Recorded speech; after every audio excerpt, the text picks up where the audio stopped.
waiver exemption. It had then extended that up until, I believe, April of this year. Now we're given to understand that there have been multiple explosions heard in the Chabahar port. What the damage on the ground is, we don't know yet. But Sanjay Suri is joining us live. Sanjay, what is the latest you're picking up from Tel Aviv as to the nature of this explosion, the extent of damage that this explosion has left behind in the Chabahar port, which India was helping build in Iran? You know, across the territory of Iran, it seems that the attacks are on 2 or 3 kinds of targets. Certainly is the regime, and the word from the IDF, the Israel Defense Forces, is that they targeted a meeting where top Iranian leaders were gathered.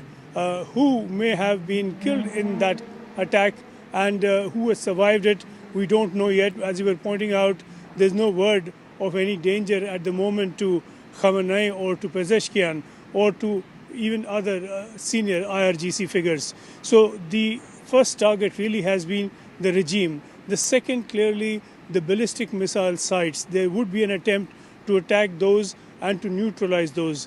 This attack was launched as a declared preemptive attack.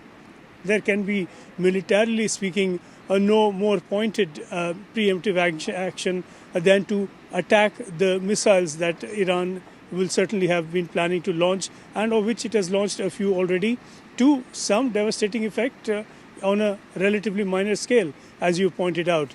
So the other, of course, target is going to be the economy, to choke Iran's economy, to put the squeeze on. And this is not the most obviously people-friendly thing to do. People are going to run short of supplies. There already have been chronic shortages and severe shortages. Those, in fact, led to the protests in the first place. Now, if that is exacerbated by this attack, there will be unrest among people. And this is certainly what Israel and the US want. They would like to provoke an uprising. And this is the month, let's not forget, of Ramzan. At the end of a day's fasting, people will want to break their fast at sunset. If day after day they're running short of food to do so, that is going to be a real difficulty. Their first line of anger will not be necessarily Israel and the US. They are not within reach anyway. It will be the regime. This militarily and strategically would suit Israel and the US, and certainly they do want to encourage a rebellion. Okay, Sanjay, we'll see how this plays out. The latest report is that there's been an explosion in Chabahar. We don't know if it's in the vicinity of the port or inside the port, or whether there's been any damage to the port itself. But we will see how this story plays out. Thank you very much for joining us, Sanjay Suri, one of the few Indian reporters live from Tel Aviv right now. I also want to go across to our guest. George Birnbaum is a former chief of staff to the Prime Minister of Israel, Netanyahu. Lieutenant General KJS Dillon, defense expert, joining us. Rajiv Dogra, former diplomat. Sushant Sareen, senior fellow with the Observer Research Foundation. Mr. Birnbaum, you know, the big question is, of course, this was on expected lines. The build-up, the armada, as President Trump called it, has been building up for the better part of the last 2 months. Now the attack has finally come. Are you surprised by the retaliatory nature of the counter-strikes by Iran? We can debate whether or not they've been successful, but the fact that they've hit multiple targets in different countries, Kuwait, Bahrain, Qatar, does that concern you? No, it doesn't concern me. During last year's 12 days of attacks on Iran, both Israel and the United States took out a large portion of Iran's missile and drone capabilities. And let's not forget that Iran has also been supplying Russia an enormous amount of their drones to fight against Ukraine. So the quantities of missiles and offensive weapons that the Iranians have is greatly reduced. Of course, I think the attacking of U.S. military assets in other Gulf nations, such as Bahrain or the UAE, are meant to try and have them put pressure on the United States.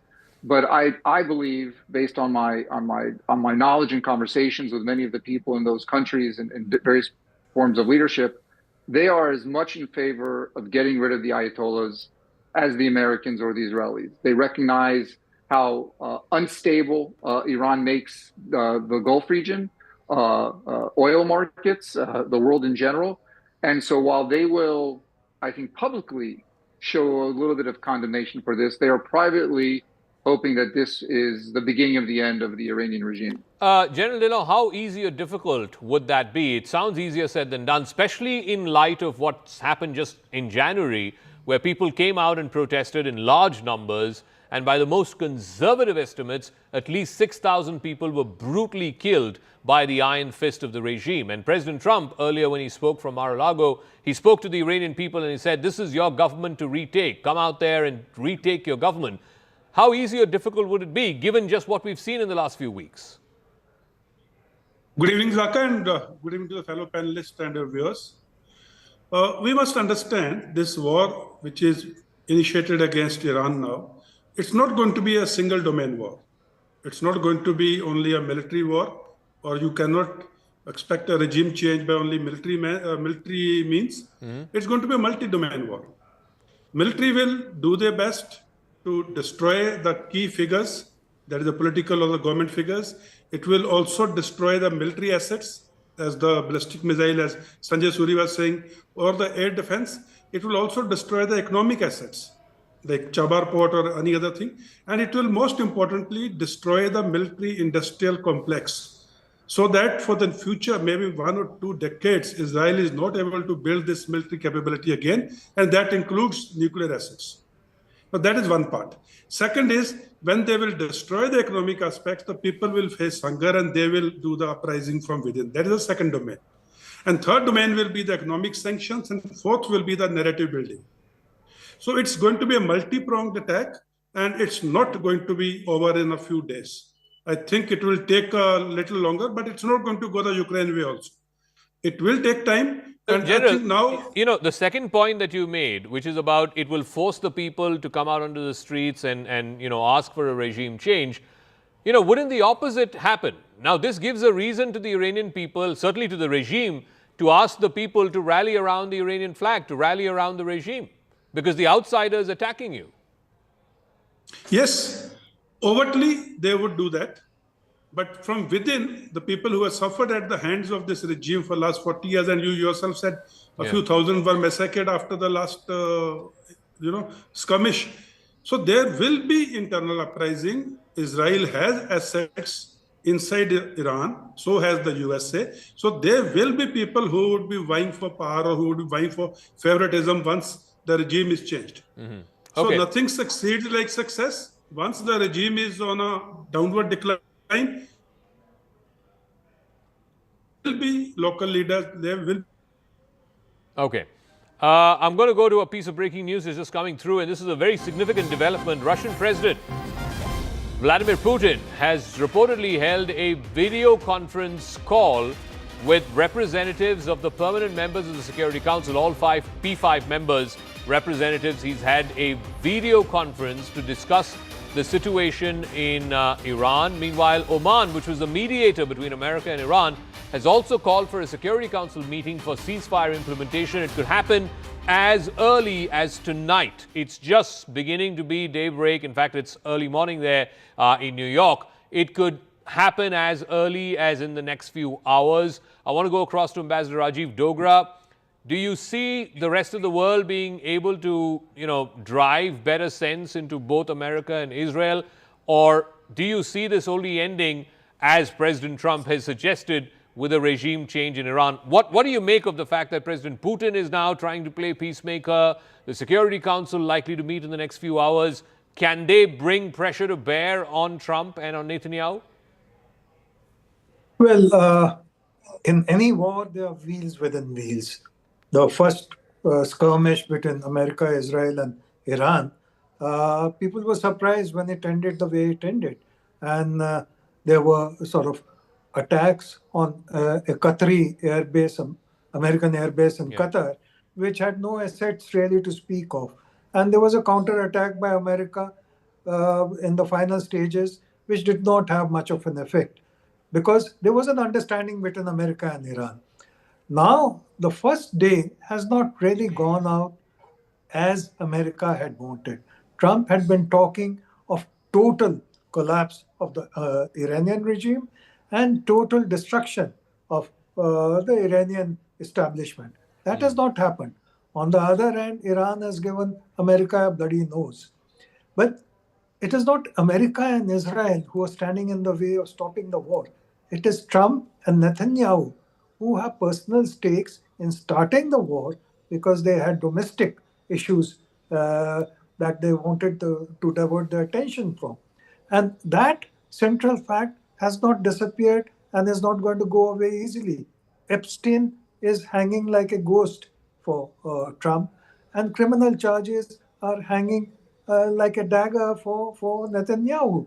So it's not the American people or Israeli people who want the war to continue. But whether Security Council meeting will result in any resolution is hard to see because UN has lost its appetite for solving problems because it does not have that kind of a mojo. But President Putin stepping in is a significant factor because France has also given a call for Security Council meeting. Oman, the foreign minister, went on American television yesterday night and said very clearly, Iran has agreed to all your nuclear demands. What else do you want? Okay. Yet, violence was the chosen option of America and Israel. So, unless there's a change of heart in Trump and Netanyahu, I see very little chances. The one factor that is going in the favor of de-escalation or at least moving towards some kind of cooling off of tempers is the fact that Trump doesn't like getting entangled in these long wars. And I want Sushant Sareen to weigh in on this. There's a bit of a contradiction here. He has publicly stated that the objective, as recently as a few hours ago, the objective is regime change. And that cannot be achieved in the next day or week or month even. But at the same time, Trump doesn't like long wars. He doesn't like getting entangled in these long, unwinding, endless wars. How do you square the circle? Zaka, you're asking me to do the impossible because you're asking me to make, a prediction on one, something as unpredictable as war, and two, something as unpredictable as President Trump. He can change his mind, on the flip of a coin. So how can anybody say whether this Security Council meeting will be seen as an off-ramp to de-escalate? But then how does that work out as you go forward?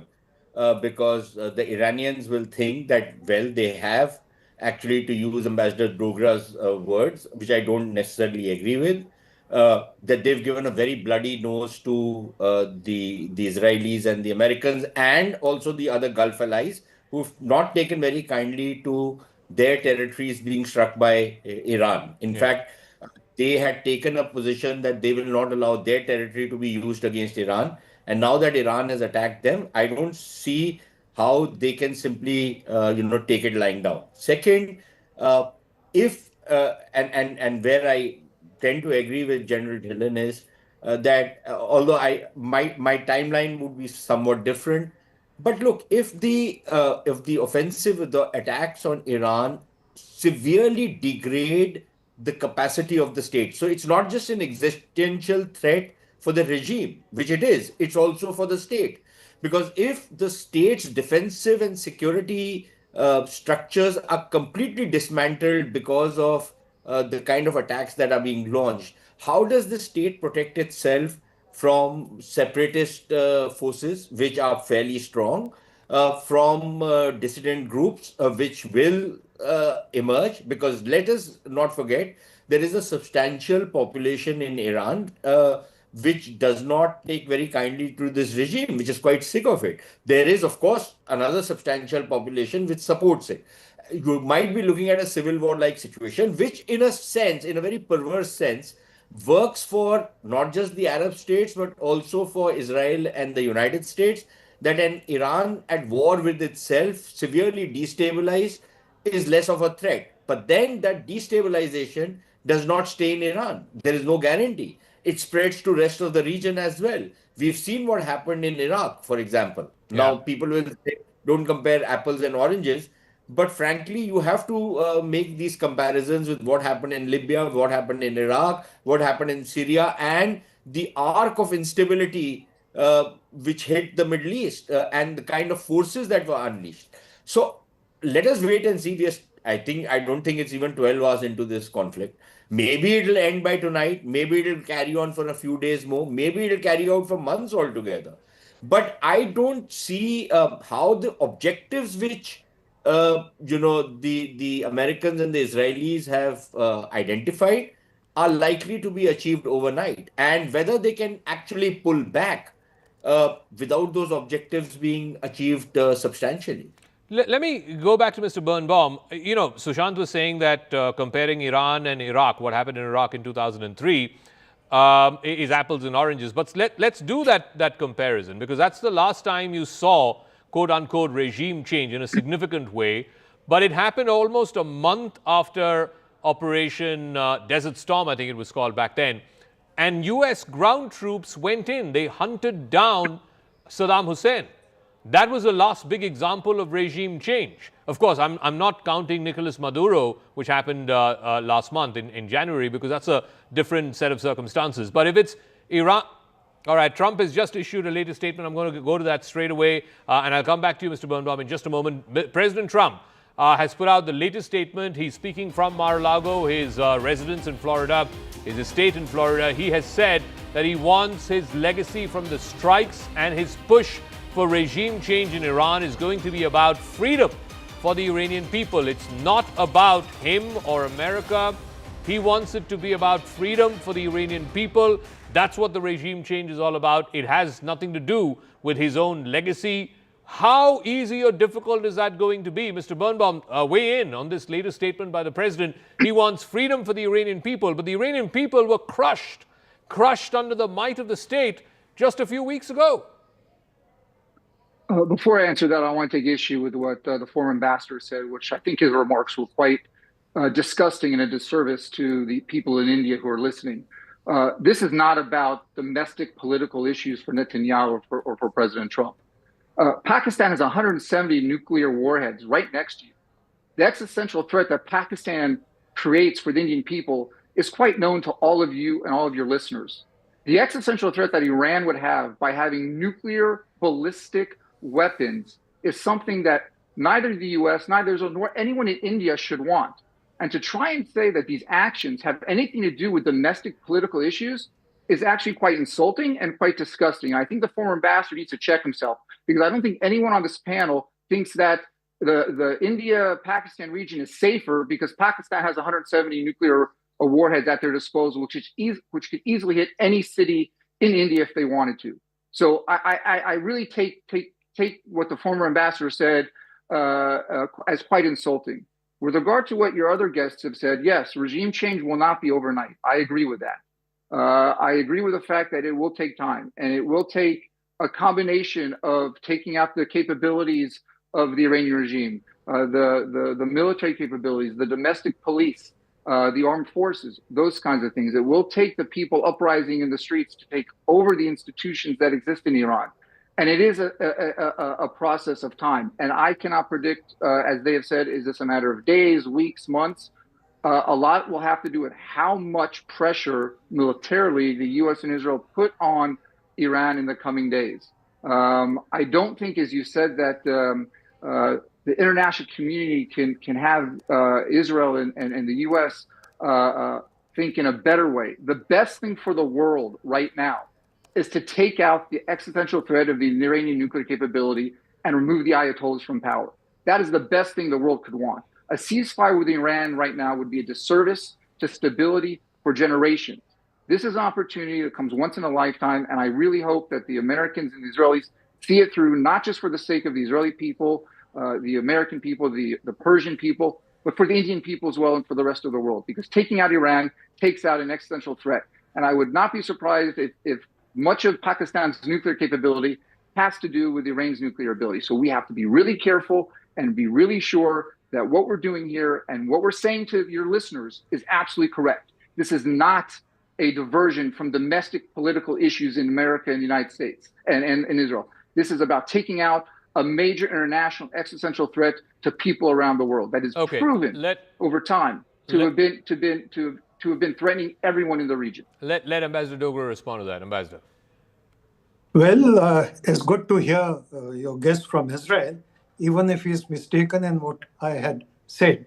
I had said very clearly that Iran had agreed to whatever demands America had put. And this was not said by Iran only, this was said by the Omani foreign minister on the American television.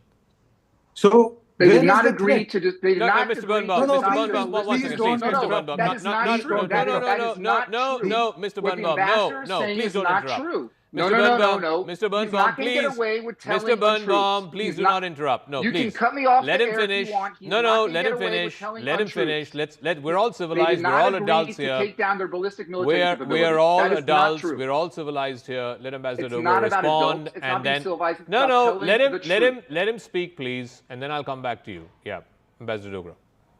So it's quite clear that Omani foreign minister had said on television, American television, yesterday night, that Iran had agreed to whatever terms America had suggested. America has not contradicted that. No American channel, no American dignitary, no American Secretary of State has contradicted that. So Iran does not intend to have nuclear capability. So your argument is without basis. As to what India does with Pakistan is India's business. Yet India has lived with Pakistan and tried its best to have peace with Pakistan despite those 170 nuclear bombs. Israel has nuclear bombs. Iran or the rest of the Middle East has not objected to it, nor have those countries attacked Israel. So I think being aggressive to your friends, especially in India, is stretching the limit of friendship. Okay, just give me 1 second. I'm going to get to a breaking story. This is the first time that the MEA, the foreign ministry here in India, has reacted on the crisis itself.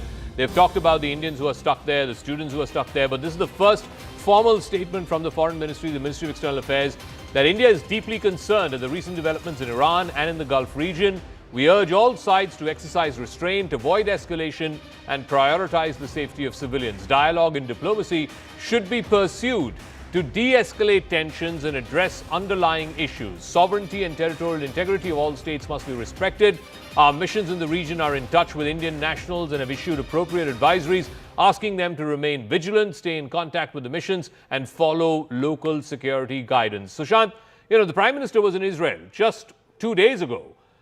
Do you not think that this would have come up in conversation, that, he left on Thursday and on Saturday they're attacking Iran, and now the MEA has put out a statement saying sovereignty must be respected, underlying issues must be addressed, and that all sides must exercise restraint. Was this not talked about 2 days ago? Zaga, I think the MEA statement is a pretty boilerplate kind of a statement. Nobody can really take offense to it. So it's okay.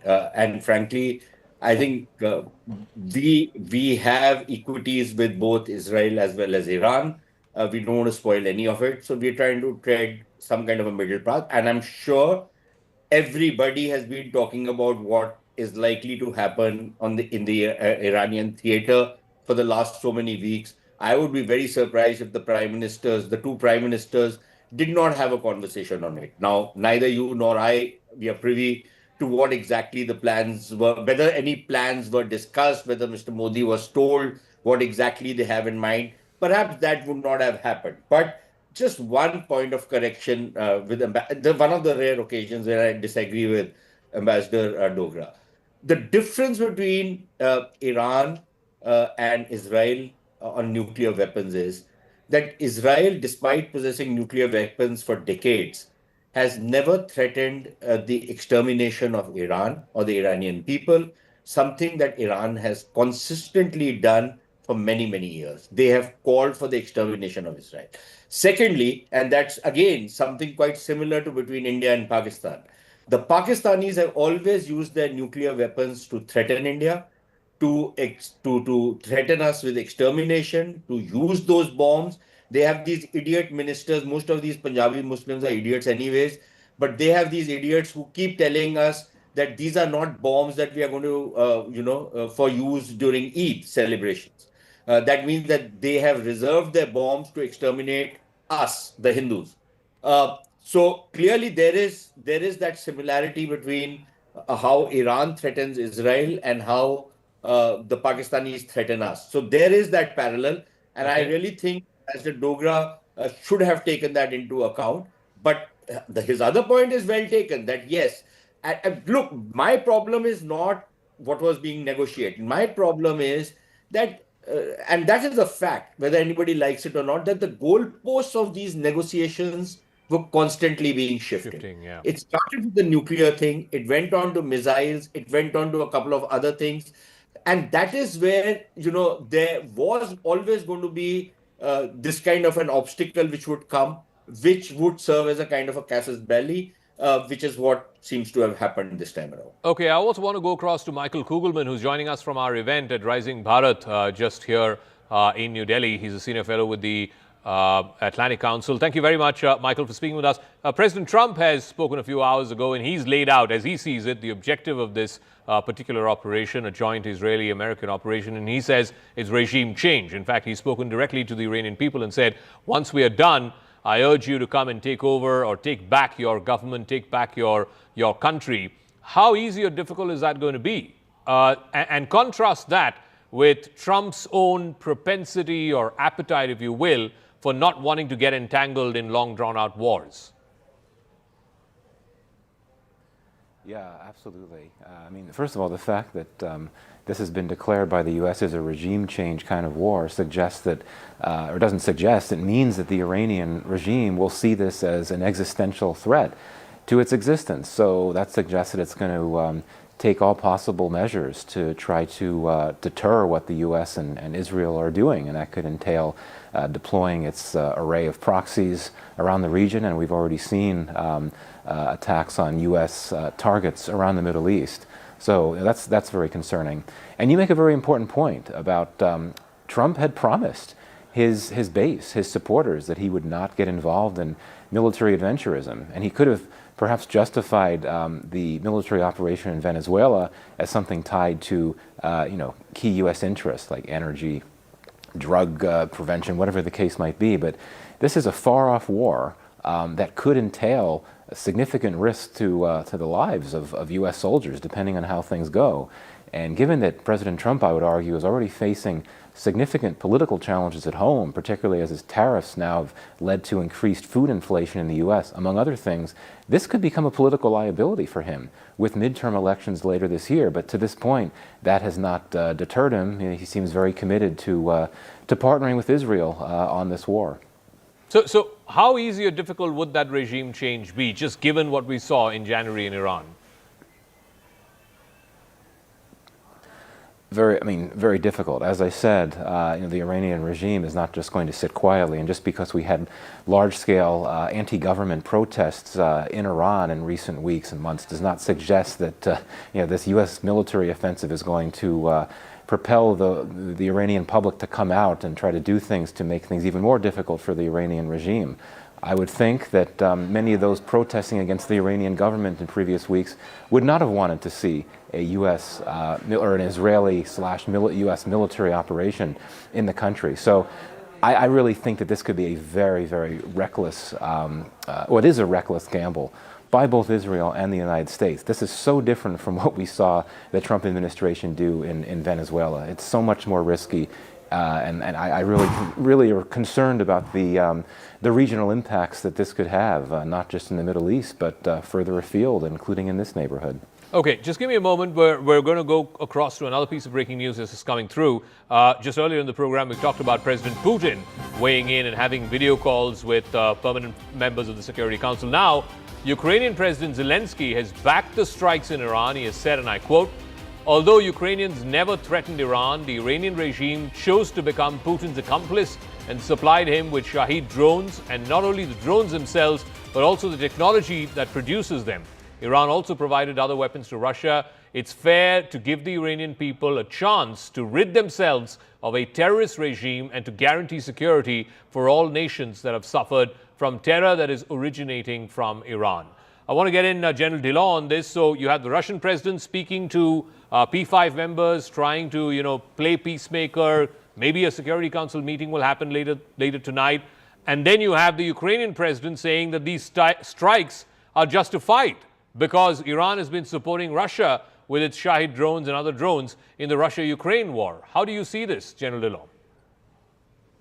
Zaka, the non-alignment, that is KNO, there will be a non-alignment, that is Ukraine will side with America, Russia and China will side with Iran. All those are known, so those voices will come out.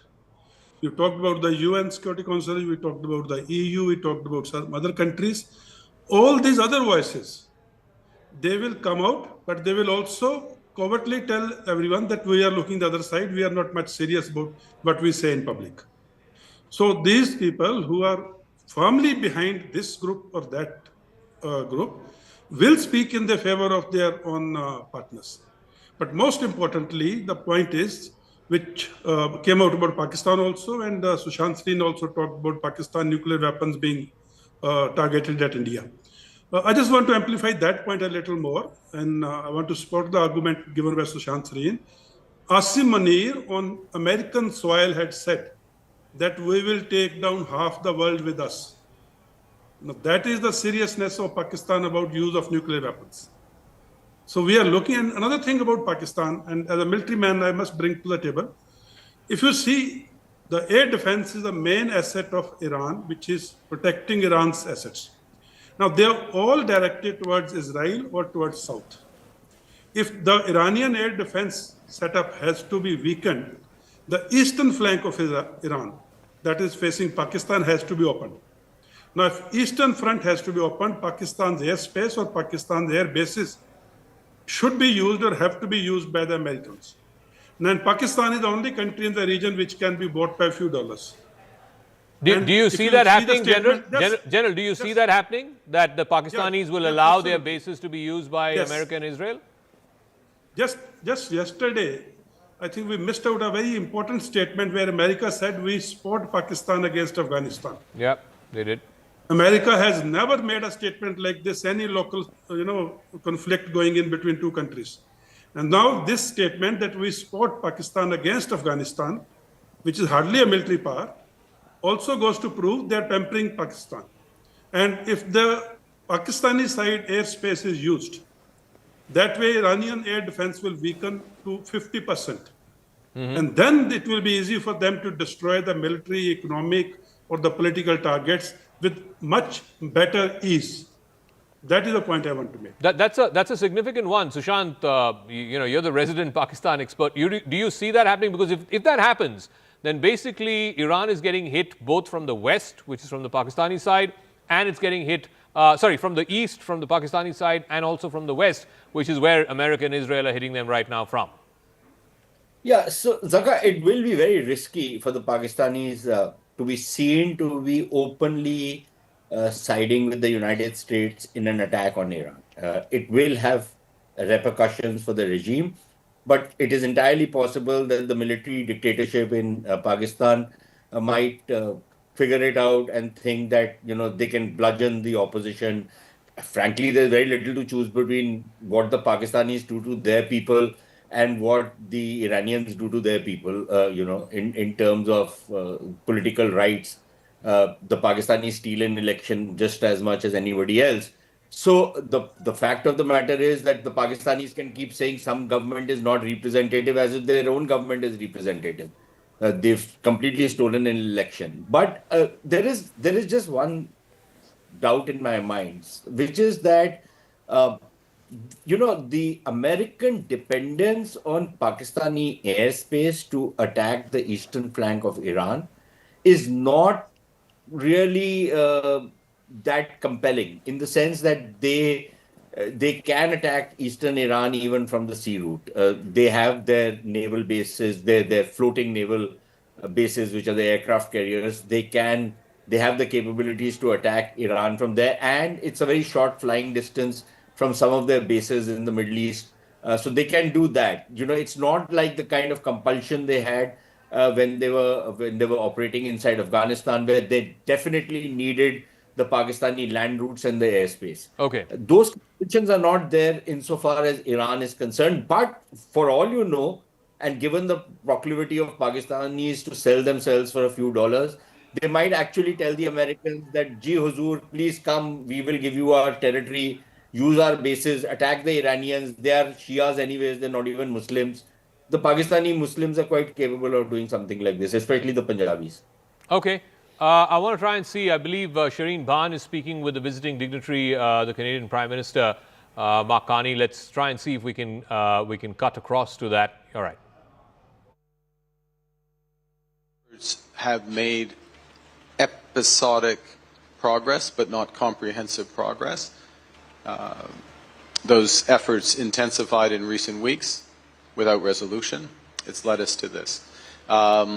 It is a serious conflict. In a serious conflict, you have to make choices.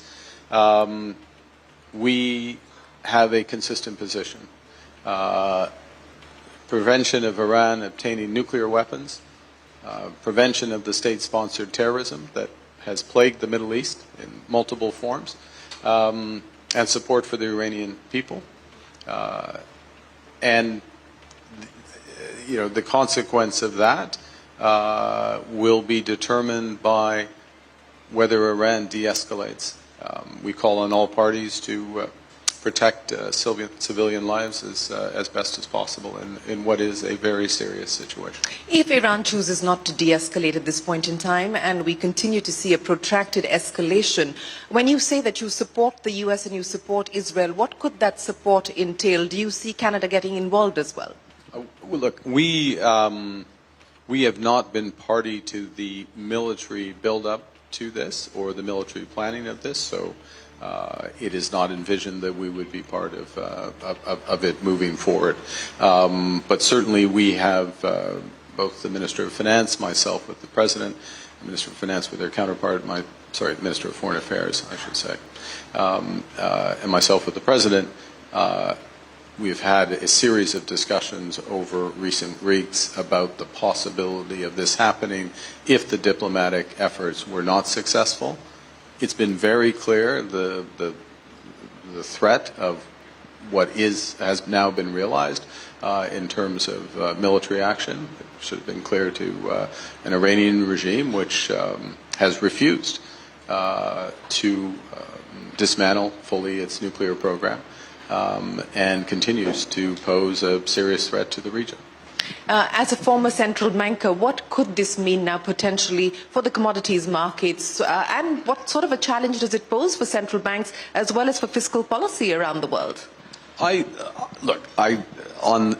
the very short term, you get a risk premium in situations like this. You'll get a risk premium, particularly obviously in energy markets, oil markets. There is military activity around the Straits of Hormuz, which is an obvious choke point. It comes at a time. First and foremost, this is about human lives. It's about establishing stability in the region, the will of the Iranian people being respected. That, first and foremost, that. When you go back to commodity markets and inflation, it comes at a time when commodity price inflation has been lower. Mm-hmm. Oil markets have been soft as a whole, so there'll be some firmness and some spike on that. But I don't view it as. I view the issue as a fundamental issue of geopolitics, of ending state-sponsored terrorism, ending nuclear proliferation in Iran, and of course protecting civilian lives as much as possible, as opposed to majoring on the economic side, which I don't view as being, in the fullness of time, that material. Let me now talk to you about India and your visit here to India. As you pointed out, this is the first bilateral visit by a Canadian Prime Minister in the last 8 years. And before we talk about the reset, we need to talk about the repair. And where do you believe you find yourself in that process of repair? All right, so the Canadian Prime Minister throwing his weight entirely behind this American-Israeli operation, military strikes against Iran. I just want to get a quick word in from Michael Kugelman on this.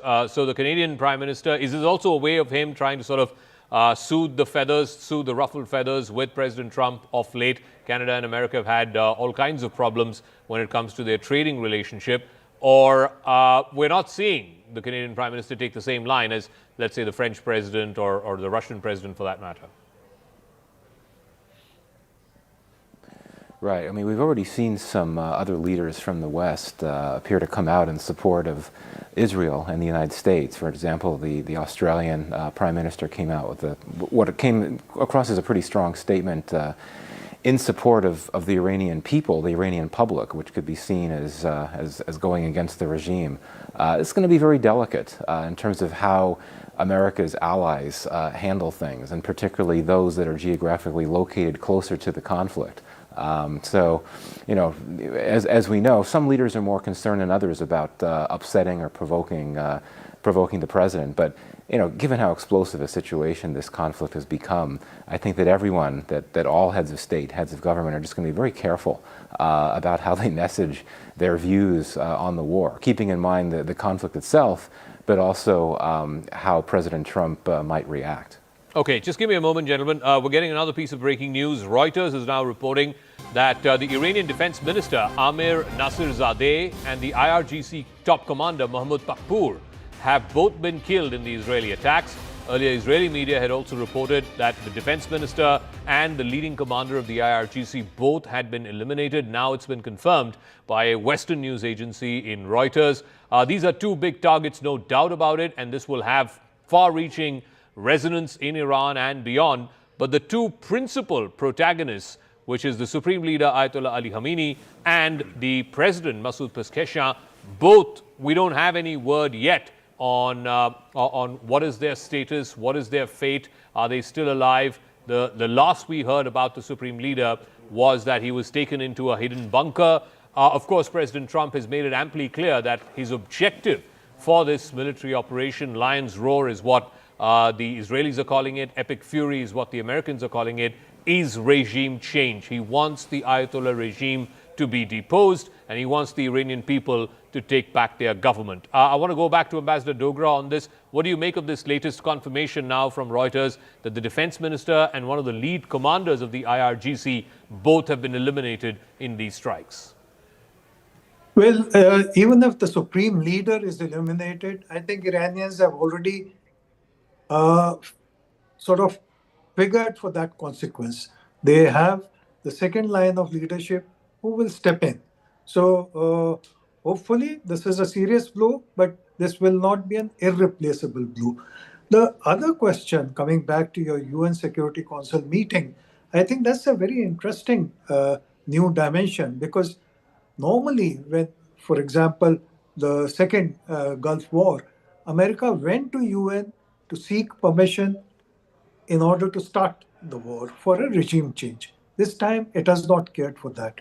Putin's move to involve UN, I think, has to be seen in that context, that this is a sort of a move to convey the message to the world and to America that, look, regime change can only happen if the United Nations puts its weight behind it and is convinced that there is need for intervention. Okay. Otherwise, individual intervention by America and Israel, for your Israeli guest, is not a legal sanction by any international standards. Okay, Ambassador Dogra, thank you for that. I'm going to take a quick break here in the program, but we've got a lot more happening on this front. It's a full-blown confrontation between America and Israel and Iran on the other side. It was something that had been building up. There was great anticipation for this over the last couple of months, with this armada of battleships and destroyers and cruisers being moved to the Persian Gulf. And now the moment of war has begun. It's happened over the last 6 hours or so.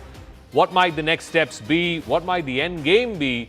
All of this we'll discuss right on the other side of this quick break. Stay with us in our continuing coverage of Iran under attack.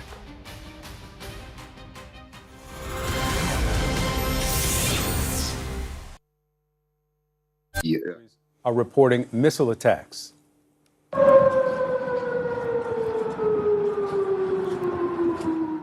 Those are the sirens in Bahrain, one of the countries reporting those strikes. Now, officials say a missile hit the service center of the U.S. Navy's Fifth Fleet in Bahrain. You can see here smoke billowing.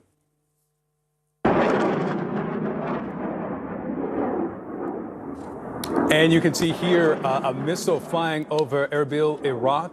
Jordan and Qatar said that they also intercepted missiles. Our team is up and covering the breaking story from around the world. We'll get to Paula Hancock's in a moment.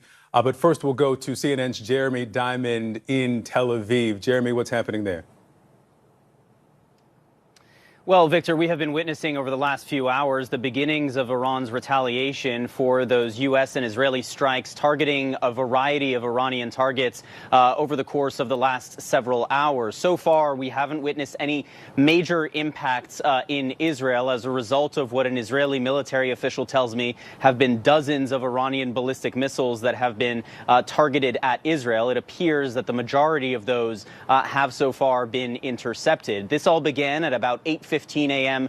local time here this morning, with air raid sirens sounding across the country, warning Israelis of a state of emergency due to the fact that the United States and Israel had begun launching strikes against Iran. Those strikes cast off the diplomatic track that had been moving forward over the course of the last several weeks. It came just one day after the Omani foreign minister, who was mediating these negotiations, said he believed that a deal was potentially at hand. But it seems like President Trump and the Israeli Prime Minister Benjamin Netanyahu lost patience with those negotiations and decided to go the military route instead, striking dozens of targets inside Iran, everything from Iran's ballistic missile program, its nuclear facilities, as well as senior Iranian targets. I'm told by two Israeli sources familiar with the matter that the supreme leader, Ayatollah Khamenei, was the target of some of these Israeli strikes alongside several other senior Iranian figures. And we've been witnessing the Iranian retaliation across the Middle East, not just here in Israel, but strikes that have actually made impact near U.S. bases in other countries in the Middle East, particularly in the Gulf. This is a very volatile situation and one that certainly has the potential to escalate much, much further. A very perilous moment for the Middle East. And lastly, I would just note that we've just learned that Iran has also fired dozens of drones at Israel.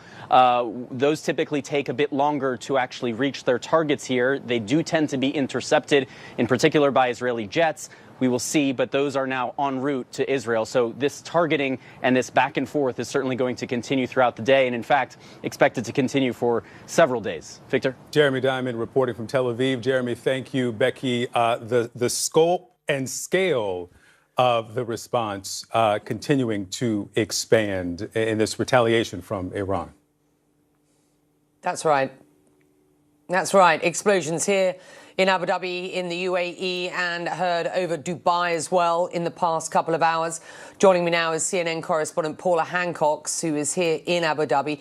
What have we learned about the strikes here, Paula, and around this Gulf region? Well, Becky, this is really an unprecedented level of military attack that these Gulf nations are undergoing at this point. As you mentioned, we have been hearing several explosions here in Abu Dhabi. We've heard from the Ministry of Defense saying that they have intercepted a number of those Iranian ballistic missiles, is what they called it, calling it a blatant attack. They have said, though, that one person has been killed by falling debris as well. A shelter in place warning here. Also, the airspace is closed. Going over to Qatar, this is where the Al Udeid military base is, the largest US military installation in the Middle East, and also the target of Iran back in June of last year when those US-Israeli strikes were hitting the nuclear facilities. That once again has become a target. We've heard from officials there that they have intercepted a number of missiles. In fact, just in the past 10 minutes or so, saying that a second wave has been intercepted into that area. Then you also have Bahrain. This is where the US Navy's fifth.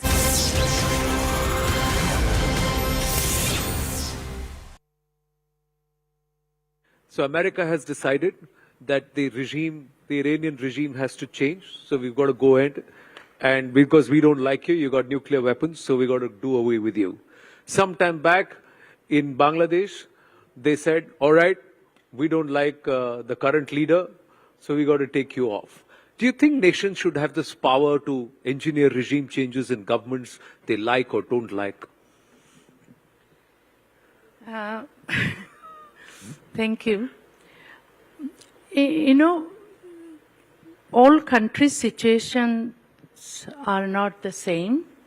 So I think that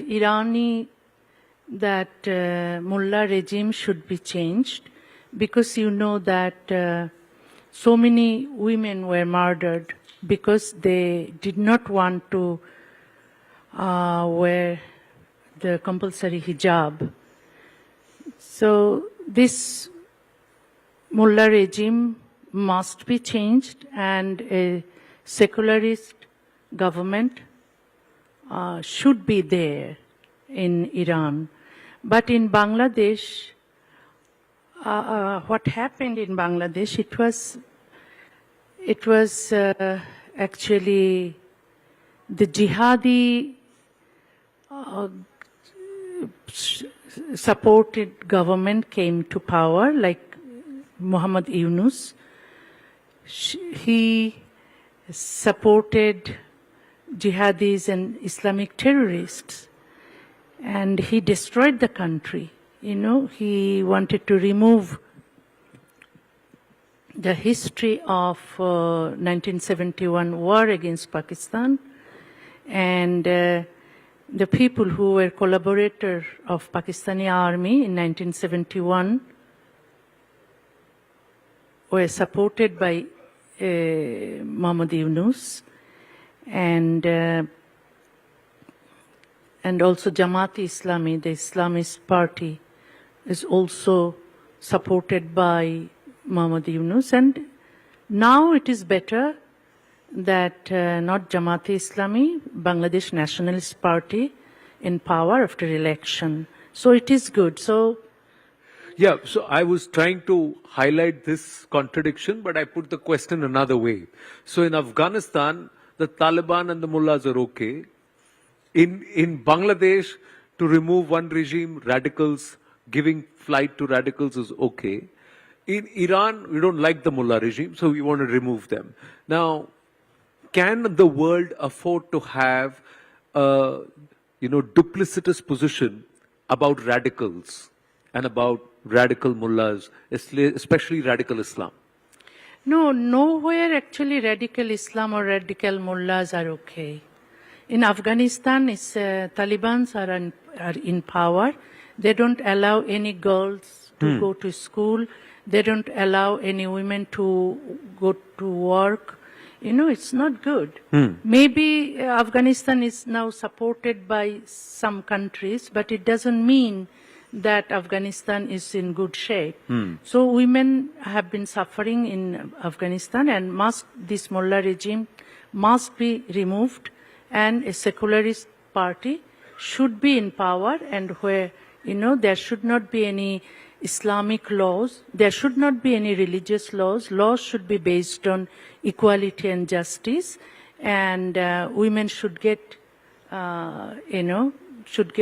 the opportunity to live as human beings.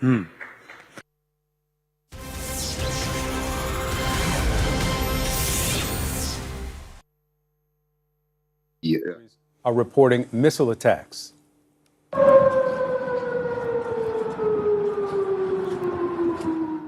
Those are the sirens in Bahrain, one of the countries reporting those strikes. Now, officials say a missile hit the service center of the U.S. Navy's Fifth Fleet in Bahrain. You can see here smoke billowing.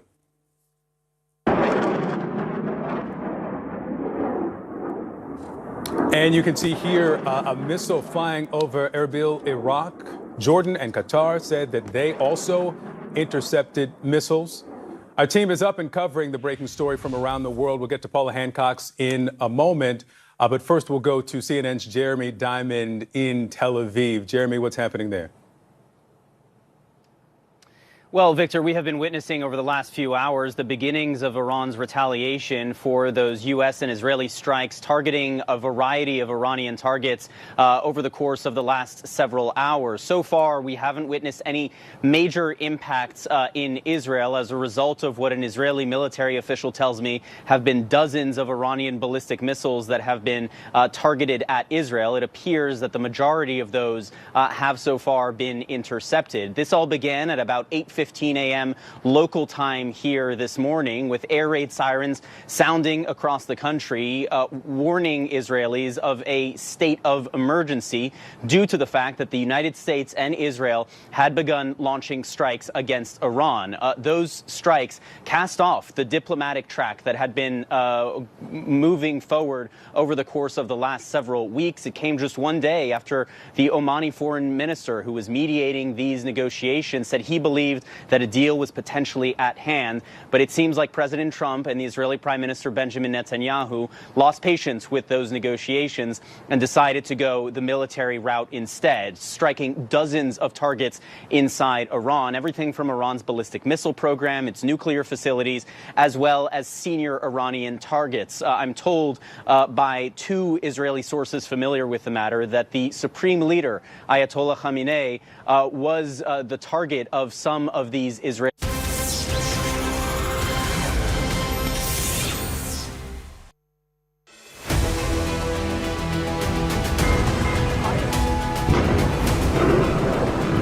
Just had a bomb alert here in Tel Aviv a few minutes back. I don't know if you heard that, Arunima. I don't know if you heard that loud blast.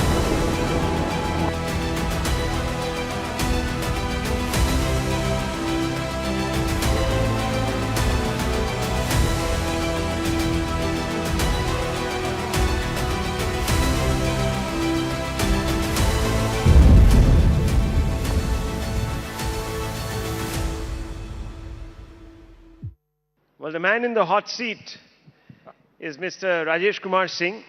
He's India's Defense Secretary, and he's in on a day when there's been another war that has broken out, this time in the Gulf. And as you know, this morning we got news that the US and Israel conducted what they are calling preemptive strikes on Iran, not unexpected. And the Iranians have hit back. And they have targeted several US bases. They've also targeted, of course, places in Israel, US bases in the Gulf, in different countries. There's a whole list out there. So we speak in troubled, clamorous times, Mr. Singh. I want us to first look at this and focus a little bit on this latest conflagration. India obviously is going to be in focus because we are friends with Tehran and Tel Aviv. How will India approach this? Well, Rahul, the events are moving pretty fast, so I don't want to, make too many comments at this stage. But I do want to say that I'm happy that we're in India. We are an oasis in this world where there is a lot of geopolitical flux that is of conflicts around the world, including in the Middle East and in Europe for that matter. So I think the present government under Prime Minister Modi has given us a level of both macroeconomic as well as geopolitical stability. And I'm happy that we are living in this country. But of course, in the Middle East, we have stakes there. We have a very large diaspora. We'll be watching developments very, very closely. We have strong strategic partnerships with some of those countries. And we will have to sort of continue to maintain those. Our policy is to have a multi-aligned kind of a diplomatic engagement. So let's see where it goes. But as of now, I would only say that we hope things will settle down, both for our own interests in terms of its impact on our oil supplies, but also for the people of those countries. Well, let me ask you this, because we also have an important stake in Iran. In a sense, there is the Chabahar port. And this is what has come out in the media, that we were asked to pull back from that arrangement that we have, and we secured an exception, which has now, of course, we've been put on notice, so to speak, by Trump. How does that affect India's strategic play in that particular neck of the woods if we have to give up our interest in Chabahar? Well, Rahul, the short answer is that we'll have to sort of negotiate our way to ensure that our interest in Chabahar is sustained and it brings us the benefits that we need in terms of access to trade routes, Central Asia, etc., and to Afghanistan. So, yeah, I mean, since things are moving very, very quickly in terms of developments, let's see where this takes us. But as far as I'm concerned, we intend to ensure that our investment in Chabahar yields us the dividends that we need. How do we do that? We do that by negotiating. I mean, you would have asked us, a few months back, you would have been wondering how would we manage the U.S. Trade relationship along with the defense engagement. And the fact is that we've been able to manage both. So let's see where this takes us. It's a bit early to say. But the intent is obviously to negotiate our way into a situation where our investment in Chabahar is protected. So let me ask you, because I'll just extrapolate on this. India is a firm believer in plurilateralism, multilateralism, and guards its strategic autonomy, as you know, fiercely. But here we have a situation where there are tugs now. Increasingly in a conflict-ridden world, we're expected to take stands, whether it's in the United Nations General Assembly or, of course, by some of our partners. And the United States perhaps is expecting India to stand with it. We've already made a commitment to Israel that we are going to stand with it in the interests of the defense of its realm. The Prime Minister made that commitment. Do you think that alienates Iran and by extension our friends in the BRICS world that support Iran and have a problem with US unilateralism? So let me take you to the recently concluded international fleet review that we had in Vizag a few days back, where there were 74 odd countries that took part. Incidentally, that included both the Iranian Navy and the US and the Russians and a bunch of other countries. So India's strategic autonomy and its convening power is quite distinct in that sense. We are able to maintain these high level of alignment with different countries. Of course, it goes without saying that with some countries, the relationship is a bit closer. It is more strategic, and you mentioned one of them, Israel, maybe a few others, but I don't want to mention them right now. There's no need to differentiate among friends, but India's ability to strike and align and engage with different countries, even if when they are in conflict with each other, has been sort of shown over the years. Just to press you on that, you said that we don't want to differentiate, but when we don't take a stand, for example, in the United Nations on issues that are shaped as moral questions, and the number of our abstentions has actually gone up over the years. I'm not saying that we're the only ones, because other powers are also abstaining more often than not. So we're not isolated or alone in this. But when we see these abstentions going up, many people will say that we are actually differentiating. Specifically, if this matter of Iran comes up, which it will in the UNGA, because it's not going to be resolved in the UNSC, it's going to come up for vote. What do you think India should be doing? We haven't heard from the Indian government as of, I checked last about an hour back, so do excuse me if things have overtaken. But fundamentally, should we at least express serious concern? Or should we stand up and say that perhaps it's going a bit too far? We have a political interest also. We have ties with, that go back civilizational ties with Iran. How far can we just keep sitting on the fence and hedging? Well, I'm sure the Ministry of External Affairs will give a response. It's fairly early days. It's not even a day, to be very frank. And about taking a stance on every issue, I think this is a time when you have a situation where it is kind of becoming a situation where every man is for himself, where to some extent might is right is resurfacing. It's better that I don't sort of get into the diplomatic sort of domain so much. I appreciate that. That is not really your area. Yeah. and I will respect those red lines. But let me bring you back to the larger questions that have emerged now after Operation Sindoor. How do you see, after Operation Sindoor, the defense scenario changing? India obviously needs to now take into account its experience in Operation Sindoor. How does it equip itself for the next few decades? What are the learnings? Well, it was an important learning experience. It showed the certain things clearly, the primacy of standoff weapons, of air power, of unmanned systems of different types, both for ISR and for combat. All of those areas revealed certain strengths that we had. They also revealed certain capability voids that were there, and those are being filled up at a very rapid pace. We've created this accelerated green channel for emergency procurements to fill some of those capability voids. In addition, you would have observed that we've got a significant jump in our modernization budget for the year, for the next financial year of 24%.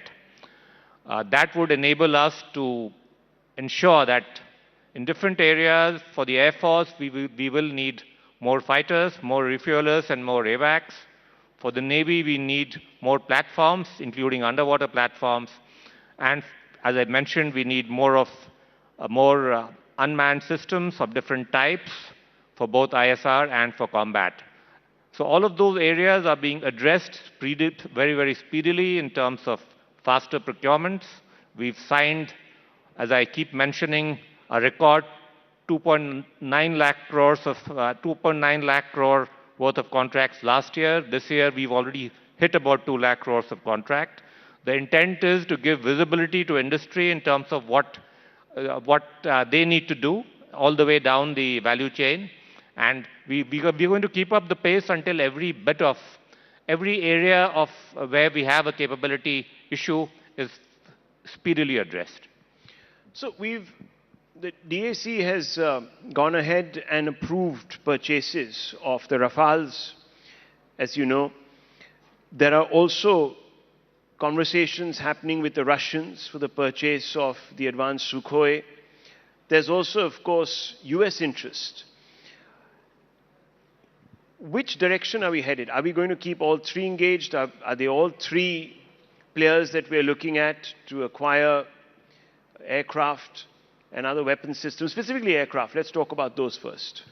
So on aircraft, you're aware that we've indicated our willingness to go ahead in principle with the MRFA, the Rafales that you mentioned, subject to two conditions: that they have to be largely made in India and that they would have a minimum level of indigenous content, which we are going to negotiate with them, and we will have a threshold that we have in mind, and also the ability to integrate our weapons on them, if not complete access to the source code, at least to the ICDs, so that our weapons can be integrated. So subject to us able to negotiate those outcomes, we will proceed with that program in a big way. It also gives us the advantage of having a second fighter jet production line in the country, since so far we've essentially had only one player in that area. And as you are aware, for our own fifth generation program, the AMCA, we are in the process of shortlisting, most probably a private player for building the prototypes. So as of now, the direction is clear. We are going to do the MRFA program with Rafale. Our fifth generation fighter is going to be the AMCA. On the other two candidates that you mentioned, we've not taken a call as yet, but as of now, that is the way we are proceeding. So you're saying we haven't taken a call on the Russian and the American offer that's on the table? Yeah, that's right. That's an important bit of news coming out from Rising Bharat Summit. I know that it's not possible for you to give names of any preferred partners, but will India take a call on procuring the fifth generation fighters this year? Because the deadlines that were inviolable at one time, as far as our own AMCA is concerned, are constantly being pushed. And I know that the Air Chief has also expressed his disappointment. I wouldn't be able to give a timeline on this because, frankly, we've not really applied our mind. There are too many other things happening around the world. It's going to be a major strategic decision. Once we take a call, we'll, the media will get to know. But as of now, we don't have a decision on that. The Air Chief did express his disappointment at the fact that indigenous production is not meeting the timelines. What is the issue here, number one? Number two, on the issue of procuring engines or manufacturing our own engines, where are we as of now? You have said that you're hoping to involve private players. Have anyone come forth? Is there a lot of interest? So, 2-3 different issues here. I think you were talking about the delays in, with regard to the Air Chief's statement is, I guess, about the light combat aircraft Tejas' program. That's right. Now, in that program, there is a dependency on the engine, which has caused delays in the past. But 5 engines have come now, and the expectation is that 20 more will come in this calendar year. The delay in terms of taking deliveries right now is in relation to integration of certain weapons and radar and EW systems, which is ongoing. Hopefully that will get sorted out by April this year. The intent really is that now that HAL has an order for 180 of these LCA Mark 1A aircraft, that they will be able to perfect this as a, not only it is a very, very safe, very, very dynamic aircraft, but there is an issue in terms of integration of adequate weaponry on it. Hopefully that will be perfected over the course of this order in the next 1 year or so, I would imagine, or even earlier. So that process will enable then this large sort of increase in our fighter aircraft inventory. In addition, when I mentioned the private sector part, I was really talking about the AMCA. For the jet engine program that you mentioned, which is an important import dependency for us, has been for a long time, the government is intending to have one of our labs, the GTRE, a DRDO lab, tie up with an international engine house, subject to the condition that they tire IPR West within the country. Now that process of taking an approval for that program, which will be a significant and a fairly financially large program, is currently underway. So I'll come back to the Tejas question in just a few moments, but I just want to go back to where we were with Russia, purchase of Sukhoi 57s and so on and so forth. Have sanctions and now, of course, the talks with regards to the framework of a trade deal with the United States in any way impeded on India's interest in acquiring Russian weapon systems, A, B, the Sukhoi 57? I can assure you that that is not the case. There has been no sort of overflow from the trade negotiations on our defense engagement. In fact, we signed a 10-year defense cooperation framework in December, much before the trade deal got finalized. So that's not the case. We continue to take from the Russians equipment that we need, and we will do so with the Americans and the French or anybody else where we identify weapons or platforms that we really need. But more than any of this, we really want to double down on indigenization and try to make sure that either we do it ourselves, or at least where the TRL level is a bit low in India, at least we get TOT and do it through the Make in India route. But is the Sukhoi 57 on the table? Because a number of people don't think it's the best. Yeah, so again, which is why I mentioned that we've not taken a call on this yet. And the issue that you mentioned, the comparisons, all of that, I would not be able to really answer. But yes, all of those issues have prevented us from taking a final call on this. Coming back to Tejas, what is the initial feedback on the recent Tejas crash? Well, this was a incident at the ground level. It is a relatively minor accident. It did not involve an ejection. The pilot was safe. There is some damage to the aircraft, but because it involved some level of malfunctioning, that is why there is uh, the entire aircraft fleet is still operational, but meanwhile the precautionary checks are being done with respect to this particular element. So I would say that it's not that serious an accident, but nonetheless, as a precaution, we are ensuring that the safety checks are done, which is why everybody's been saying that they didn't take part in Vayu Shakti, well, that was the reason, but the aircraft are still operational. But nothing that happened in the Dubai Air Show has led to the decision not to showcase the Tejas. No, nothing to do with that. This was linked to as I mentioned, a ground level incident which happened only much after the Dubai incident.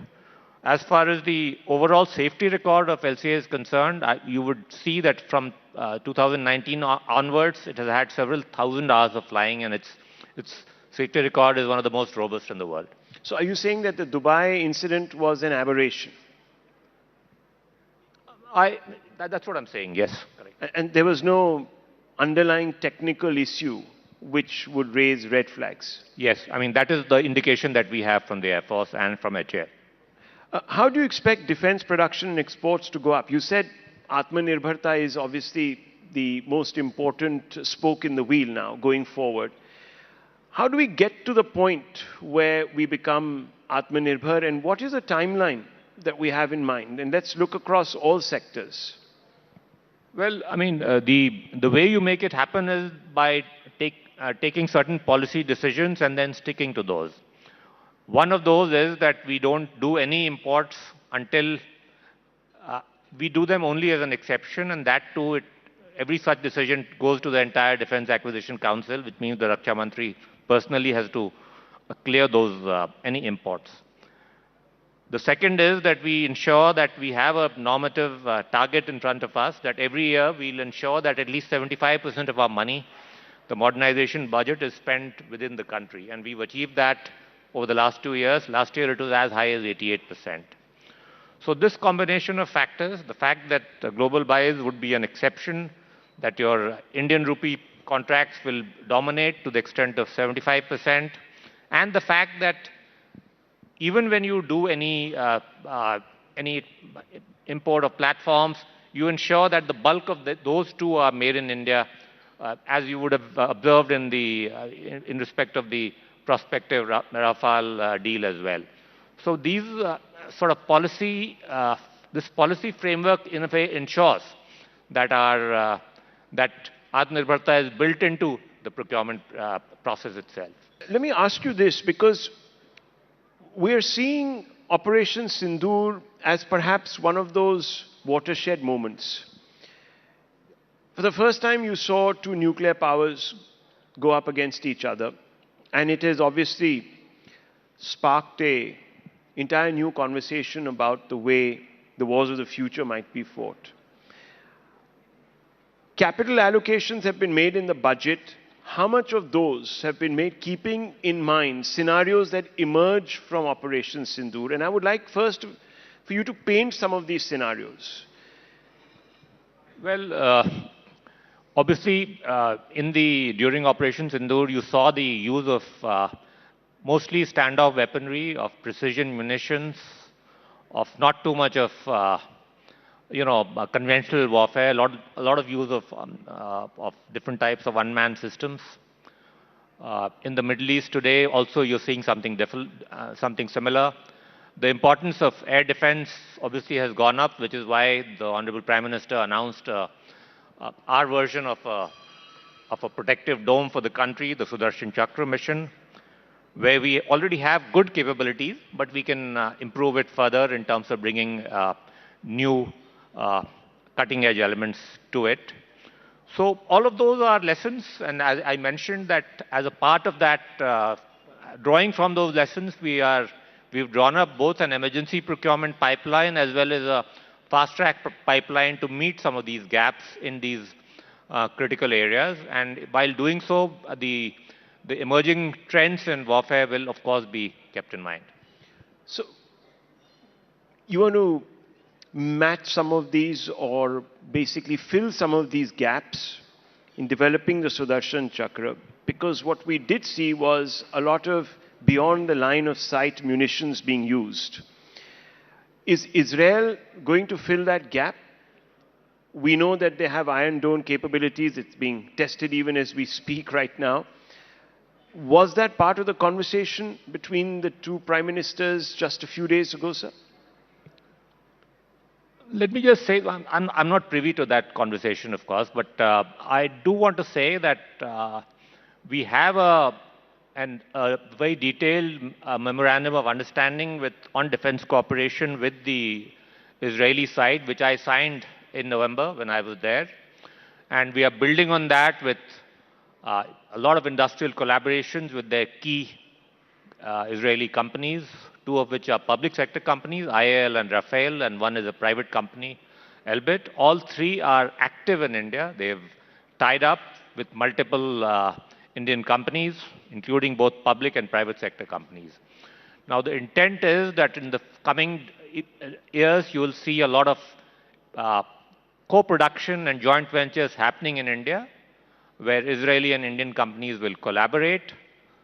They need India's scale and our labor, because obviously it's a small country. They will never be able to get the kind of scale and production that India can offer. They in turn can offer us cutting-edge technologies, particularly in some of the niche areas that you mentioned.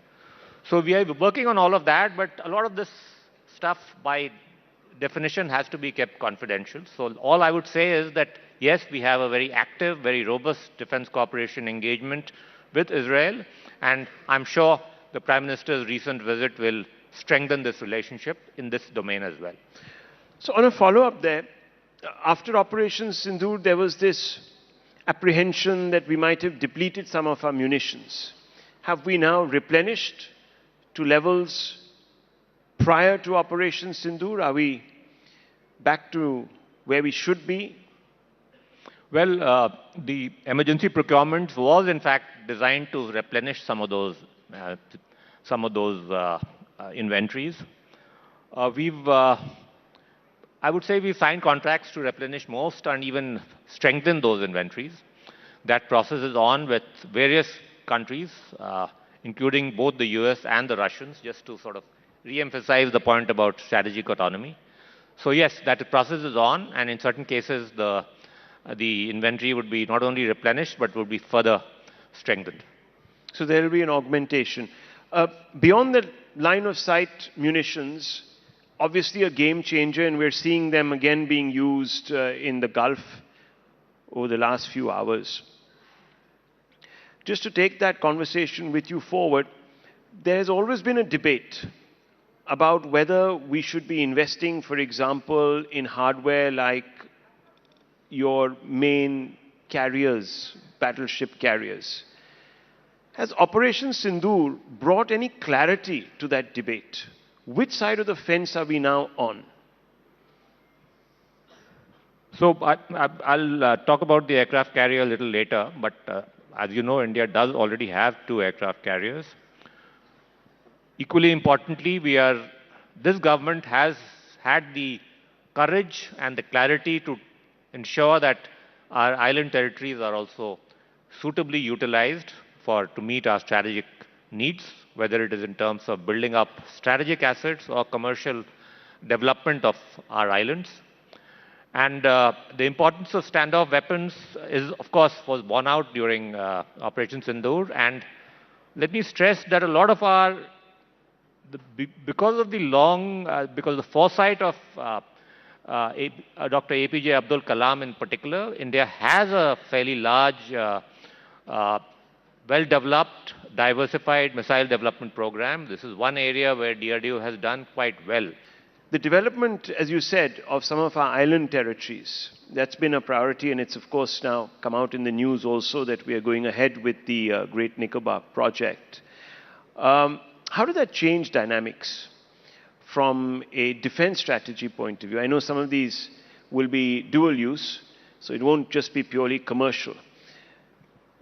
Yeah, so, I mean, without talking too So much let me just be very direct. Sorry, I didn't mean to cut you off. Is this aimed at some of the region's powers? Let me be very direct.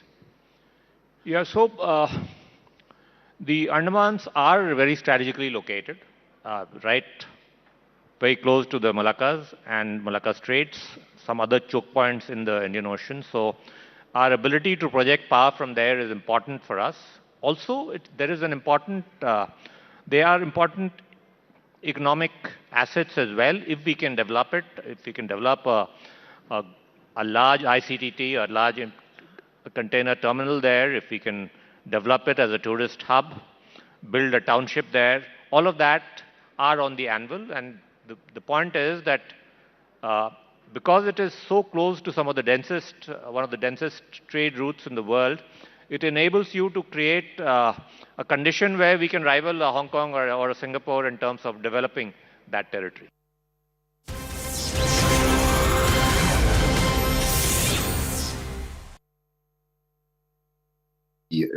Are reporting missile attacks.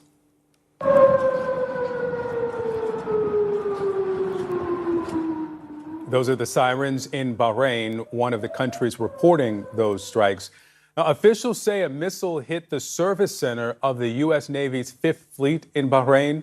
You can see here smoke billowing.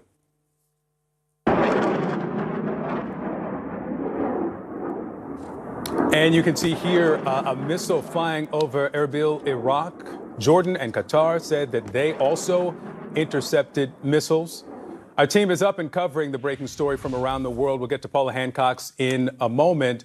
But first, we'll go to CNN's Jeremy Diamond in Tel Aviv. Jeremy, what's happening there?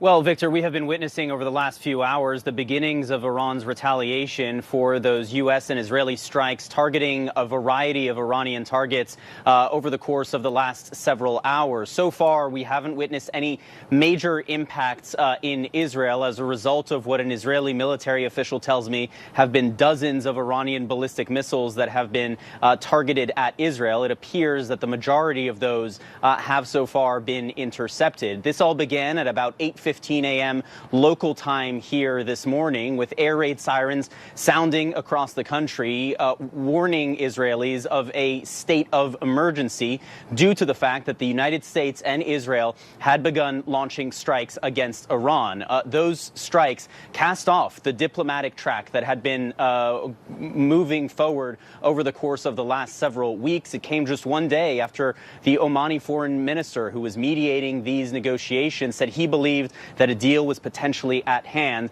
But it seems like President Trump and the Israeli Prime Minister Benjamin Netanyahu lost patience with those negotiations and decided to go the military route instead, striking dozens of targets inside Iran, everything from Iran's ballistic missile program, its nuclear facilities, as well as senior Iranian targets. I'm told by two Israeli sources familiar with the matter that the supreme leader, Ayatollah Khamenei, was the target of some of these Israeli strikes alongside several other senior Iranian figures. And we've been witnessing the Iranian retaliation across the Middle East, not just here in Israel, but strikes that have actually made impact near U.S. bases in other countries in the Middle East, particularly in the Gulf. This is a very volatile situation and one that certainly has the potential to escalate much, much further. A very perilous moment for the Middle East. And lastly, I would just note that we've just learned that Iran has also fired dozens of drones at Israel. Those typically take a bit longer to actually reach their targets here. They do tend to be intercepted, in particular by Israeli jets. We will see, but those are now en route to Israel. So this targeting and this back and forth is certainly going to continue throughout the day, and in fact, expected to continue for several days. Victor? Jeremy Diamond reporting from Tel Aviv. Jeremy, thank you. Becky, the scope and scale of the response continuing to expand in this retaliation from Iran. That's right. That's right. Explosions here in Abu Dhabi, in the UAE, and heard over Dubai as well in the past couple of hours. Joining me now is CNN correspondent Paul.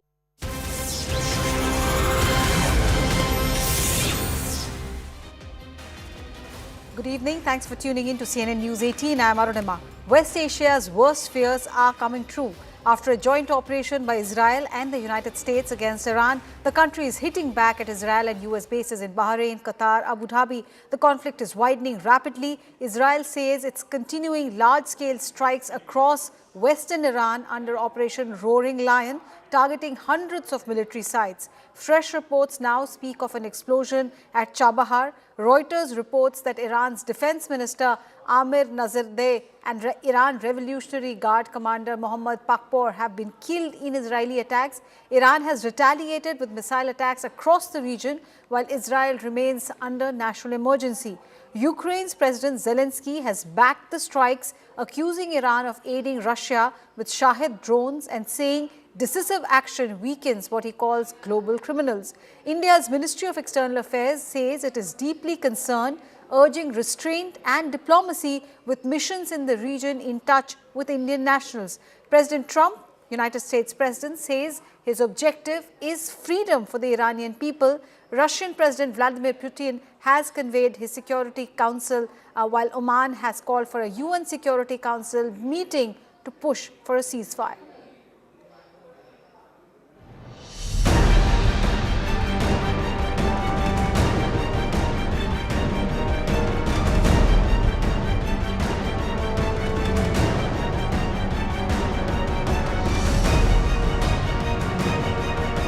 Lay down your arms.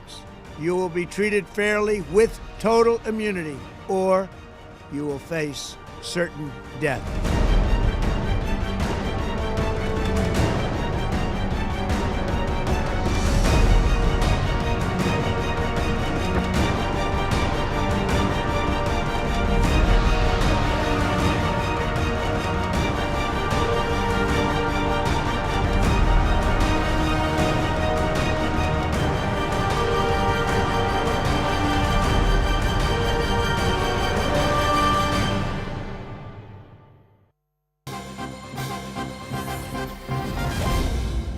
And amidst a lot of speculations about Iran's supreme leader, this is the news that we are breaking for you at CNN News 18. Iran's supreme leader is set to speak soon. After strikes in Iran, Ayatollah Khamenei is set to address the people of his country.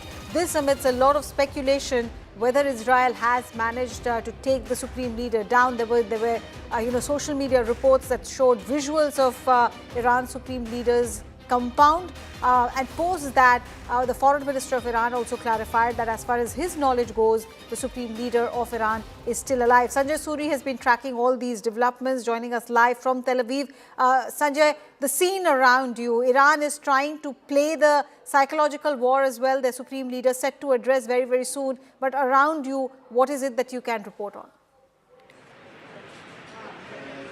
Well, I've just come up from the shelter here, and there was a little party and a little celebration there, and in fact, more than a very loud celebration. They were saying that Khamenei has been hit, and they were circulating some of these social media reports that you referred to. We have no official confirmation of that, and there are indications, as you report, that the Iranian government may want to make its position clear. There can be no further clarity on that from the Iranian position point of view than to have Khamenei addressing people live. We also have had a lot of addresses to the nation from a number of Iranian leaders, from Araghchi, the foreign minister, and from others, indicating that a number of Iranian leaders who certainly would have been targeted by the Israel and American attack are currently safe and well. We don't know for how long. But the successes certainly have not been as extreme for Israel and the US as they would have liked, unless the rumors about Khamenei prove true. That could be a game changer one way or the other. Also, we are seeing that a lot of Iranian missiles have been getting through to US bases, US targets, and these have been fortified and strengthened for a long time now. We've been hearing for weeks that the US is strengthening its positions, minimizing its staff there, taking protective measures. In spite of that, in spite of all that protection, a number of missiles have got through, and they've got through in Israel as well. So the game is not exactly entirely one-sided, and it's early days yet. It's the first day, it's early hours, one should say. And the fact is, the pattern is that in the June war of last year, it's as the fighting progressed that Iran began to unleash more and more of its more sophisticated missiles that then got through. And the early missiles fired were relatively crude, intended to draw down the repertoire of interceptor missiles. So the game plan may be similar, but we don't know whether that will work this time around, and whether the Israeli defenses and the US defenses will be stronger this time. Inevitably they will be. How much stronger? Will they be entirely effective? Far from clear, but it's not turning out to be exactly and entirely one-sided at the moment. Sanjay, you mentioned celebration, and just as you were talking, I saw a young man just wave at the camera completely nonchalantly. So is it fair to presume that Netanyahu is riding on a wave of popular support, and even though some Iranian missiles have managed to break through the shield at US bases specifically, in Israel per se, in Tel Aviv per se, there's no fear or any kind of anxiety about what is happening? Well, no fear, no anxiety, but my presence here and the presence of our friend who walked past is a bit unusual. The siren has sounded its warning, and just about everybody is underground, unless I think they're just beginning to come out. So once the siren sounds, people do go into the shelter as a matter of course. And Arunima, there is a curious reason for that. It's not about fear or individual response to what should or should not be done. This is a country, remember, with a very small population, but every single Jewish adult compulsorily by law has to undergo military training, and not just military training but military deployment. So every civilian we see around is a military person. Once there are orders and instructions from the government that come this warning, you have to go into a shelter, people do. It's almost like a military discipline finding expression here. So people are following the rules, but certainly there's no sense of fear.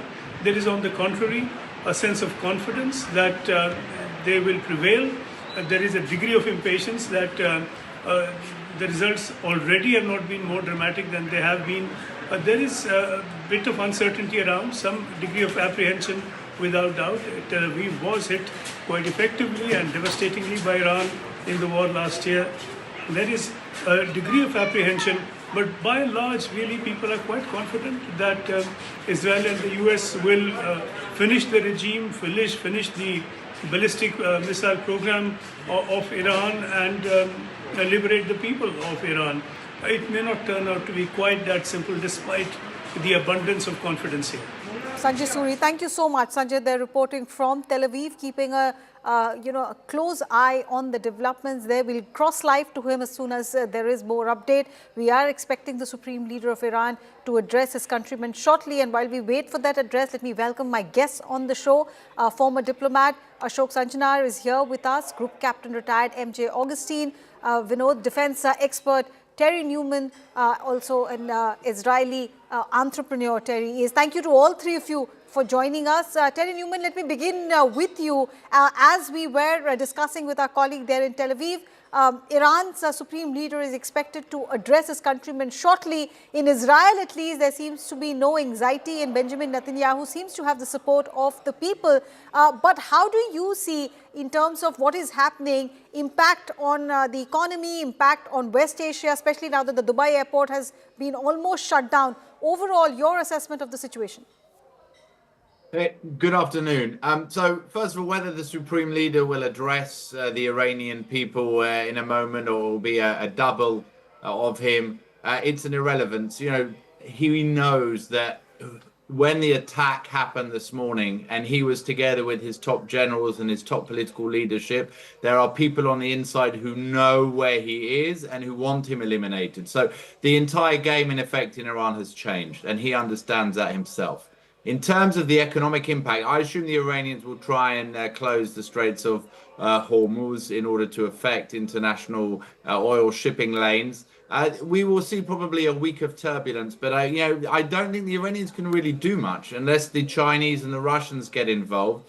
And so far, it's been remarkable to see how quiet they've been. The Russians over the last year have been trying to patch up the Iranian defense systems, and they failed horrendously.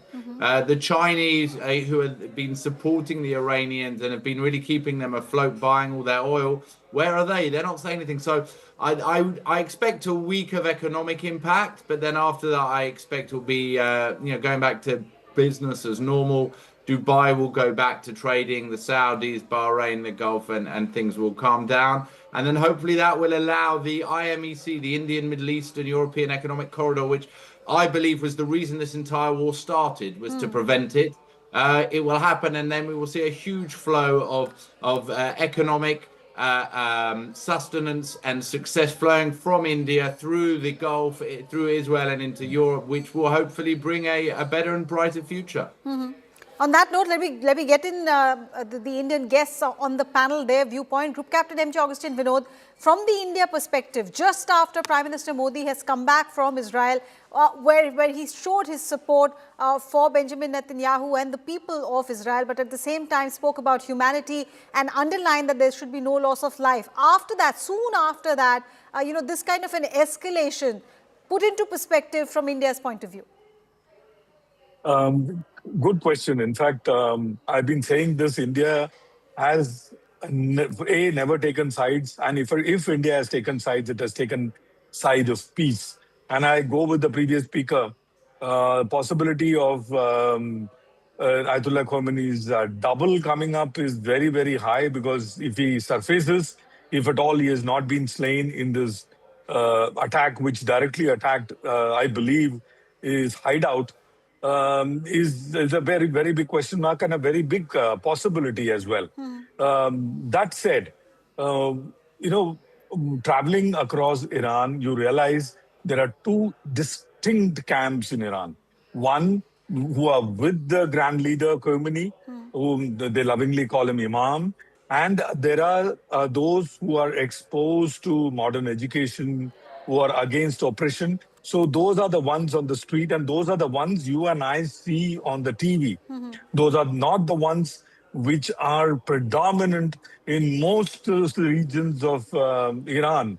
So popular support, I would say, divided 70-30 between pro-Khamenei and anti. But what is of most important for us to understand is the staying power of Iran. I would put it not more than 7 to 15 days, 7 days at most. So can they sustain this war? Absolutely not. Can they sustain this onslaught of Israel and US put together? Not possible. Unless Russia and China comes out in full support, which is again an impossibility for two reasons. A, China is being diplomatically engaged by United States and Israel together. B, Russia is already bleeding on the Ukraine front, and it is at gasping the last bit of its military power and might. So it is going to be game over for Iran militarily, if I'm giving it a military perspective. But, a fighter always does not know when it is time to give up. So will Iran give up is a very big question mark. If at all it does, at what cost is the second question. And third, eventually, the people of Iran are going to suffer. That is the bigger problem. They have not reached 90%. They have reached probably 90% enrichment. Without going critical, if they launch a nuclear warhead without going critical, I repeat, if it falls on Israel, goes into bits and pieces, doesn't create any mushroom cloud, but it will still create a dirty area which Israel will take a long time to clear, maybe a couple of years to clear. It will have radiation. That possibility is a very high possibility. Over to you. Okay. Ashok Sajjanar, in all this, throw Chabahar into the mix, throw the fact that Dubai is of a lot of economic interest to everyone in the world, but very, very much for India as well. And then help us understand what's going on MEA has issued a statement asking both sides to maintain restraint, asking for peaceful solution. But is the tightrope walk getting even, that much harder for India? Yeah, thank you very much, Arunima. And you've asked some very important questions. Let me sort of try to deal with them one by one. So, number one, in terms of what is the staying power as far as Iran is concerned, I definitely think that Russia and China, barring making some, loud statements in favor of Iran, they're not going to sort of, come in person, in any types of support. That having been said, I think the last 6 months or so, because we saw action here in June last year. So after that, both China and Russia have had time to replenish the arsenal, to replenish the supplies as far as Iran is concerned. So I think Iran is not that badly placed, and it was ready. It was waiting for it. Although you would remember that in June, when these things started, it really took a long time for Iran to come into its own, to warm up, and to launch its attacks against Israel. Right now, it had threatened the United States that if you come at us, then we are not going to spare your bases, your assets here. And you have seen that within a few hours, although negotiations were going on in Muscat, Oman, and also in Geneva, etc., on stopping the nuclear enrichment, but Iran was ready, and they have sort of, hit back. Now, regime change as far as Iran is concerned, two things here. Number one, over the last 47 years, this is the weakest that Iran has ever been. Its proxies, whether it is Houthis, Hezbollah, Hamas, Syria, etc., they are all, defunct, or they have been badly brought down. They have been badly depleted, denuded. So it is, and it itself also is much weaker than it has ever been. Secondly, in terms of the domestic protests also, what is taking place is very, very serious. There have been protests in the past also. We saw in 2022, Mahsa Amini, 2019, 2009. But this has been since December 28th, what the people came out, and particularly the bazaris came out, the market, the traders. And when traders come out, that means, things are very bad. In fact, your listeners would, viewers would remember, 1979 revolution in February 1979 was brought in by the traders, by the bazaris. Yeah. So here also the economic condition is very bad. So I think if the West is coming at Iran, this is the most opportune moment for them. This is the weakest moment for Iran. Now, coming to India, of course, India has huge stakes. You mentioned about Chabahar. Chabahar, connectivity is there, but I would also bring to the attention of your viewers that in our budget of this year, Chabahar has not been given any funding whatsoever. So, we can draw our own conclusions as to what the thinking of India is on Chabahar, because the United States has said we are not going to extend the waiver of sanctions that was provided, which continues till about April of this year. In addition to that, India does not want instability in that region, because instability, what does it mean? I have 9 million people. Right. If something goes wrong with them, how am I going to evacuate all of them? Then I depend for huge quantities of my oil, energy security on this region, whether it is gas from Qatar, whether it is oil from Kuwait, UAE, Saudi Arabia, Iraq, etc., etc. So, about 40-50% of my oil comes from there. Although India has stopped taking oil from Iran in 2019, but the rest of the Gulf of West Asia, that is there. Right. The third is in terms of, my connectivity projects, what one of your guests mentioned, the IMEC, in Middle East European Economic Corridor. That is very important. INSTC is very important for me. Then in terms of trade, in terms of investment, my third largest trading partner is the United Arab Emirates. My fourth largest trading partner is Saudi Arabia. I receive huge quantities of investment from both these countries. The point I'm making is stability in this region, peace and security in this region is very critical for India. And that is why India has come out with this particular statement Yes. that we are looking for dialogue, diplomacy, we are looking for peace. Right. Terry Newman, I just want to bring to your attention the point that Group Captain was making, and also, former diplomat Sajjanar. It is correct, and I think it has been factored in by United States and Israel that Iran is at perhaps its weakest. There are elements within the country who want a regime change. People there are upset, the trader community, the women folks, they're all upset with some of the policies of the regime. But the reality of Iran's nuclear program, like Group Captain there was mentioning, even if they do not use the nuclear power critically, but still create an area within Israel which is contaminated, which is dirty. Do you think Israel has factored that in? Yeah, so when you say elements of Iran are against the regime, those elements are around 90% of Iranians. So they're not elements, it's the vast majority of the Iranian people. And the fact that Israel and America have been able to hit the way they've done now, and what was able to be done last year, was thanks to Iranians on the inside who are desperate to get rid of this disastrous regime.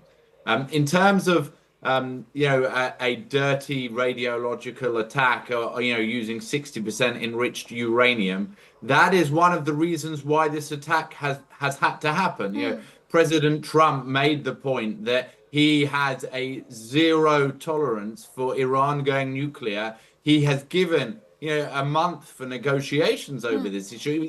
It's not this has come as a surprise.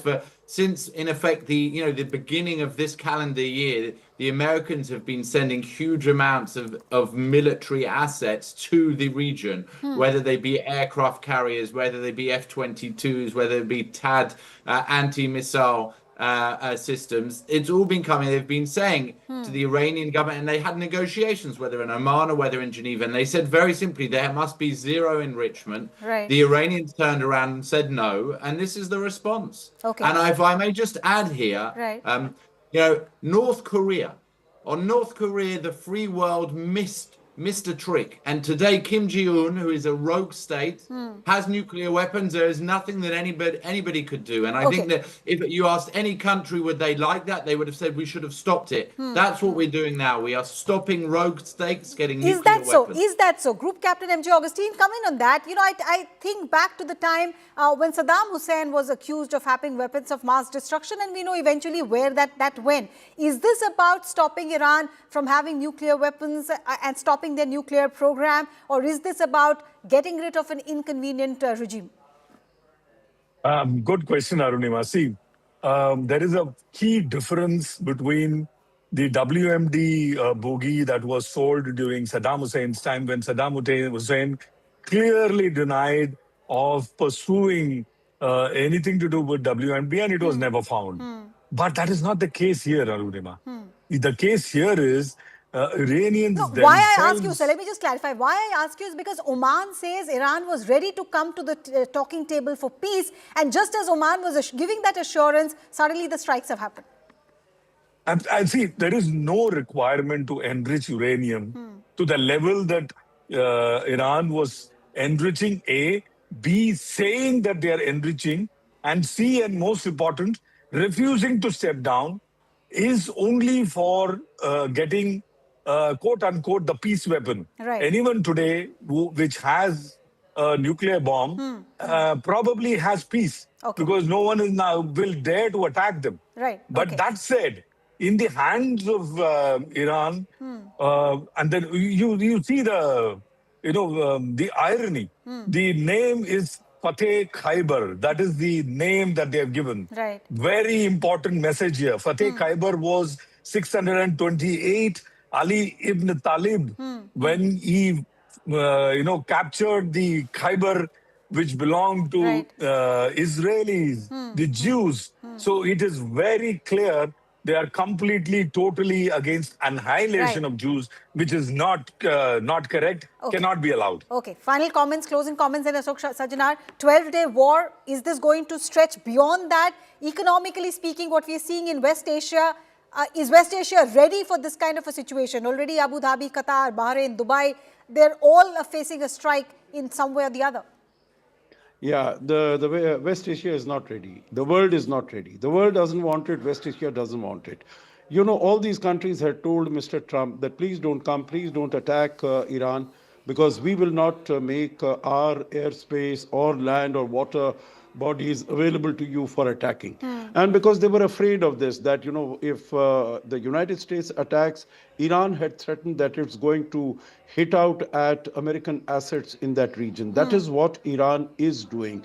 Now, of course, they don't have such precision ammunition and Right. weaponry that they will hit only the Americans. Right. So basically, it is their own, as far as whether it's Bahrain, Saudi Arabia, UAE, Yes. we've heard about that. All of them are being hit. Hmm. And we have seen that the global commerce Right. and global transport in the United Arab Emirates, in Right. Dubai, Abu Dhabi, Sir, every thank you for that. I'm afraid I've completely run out of time, but it was a pleasure speaking to all three of you. Terry Newman, MJ Augustine, Vinod and Ashok Chanchanar, thank you so much for helping us understand what's really happening between Israel, US and Iran, the impact of it on West Asia, the impact as far as India's interest in the region are concerned. The war has just begun. We're still waiting for Iran's supreme leader to make that address, and a lot of our panelists are expressing doubts whether the address will be by Ayatollah Khamenei or a body double. CNN News 18 will keep you up to speed on all those fast-paced developments as Israel and Iran clash and West Asia watches with a lot of nervousness. Thanks for watching. Good night.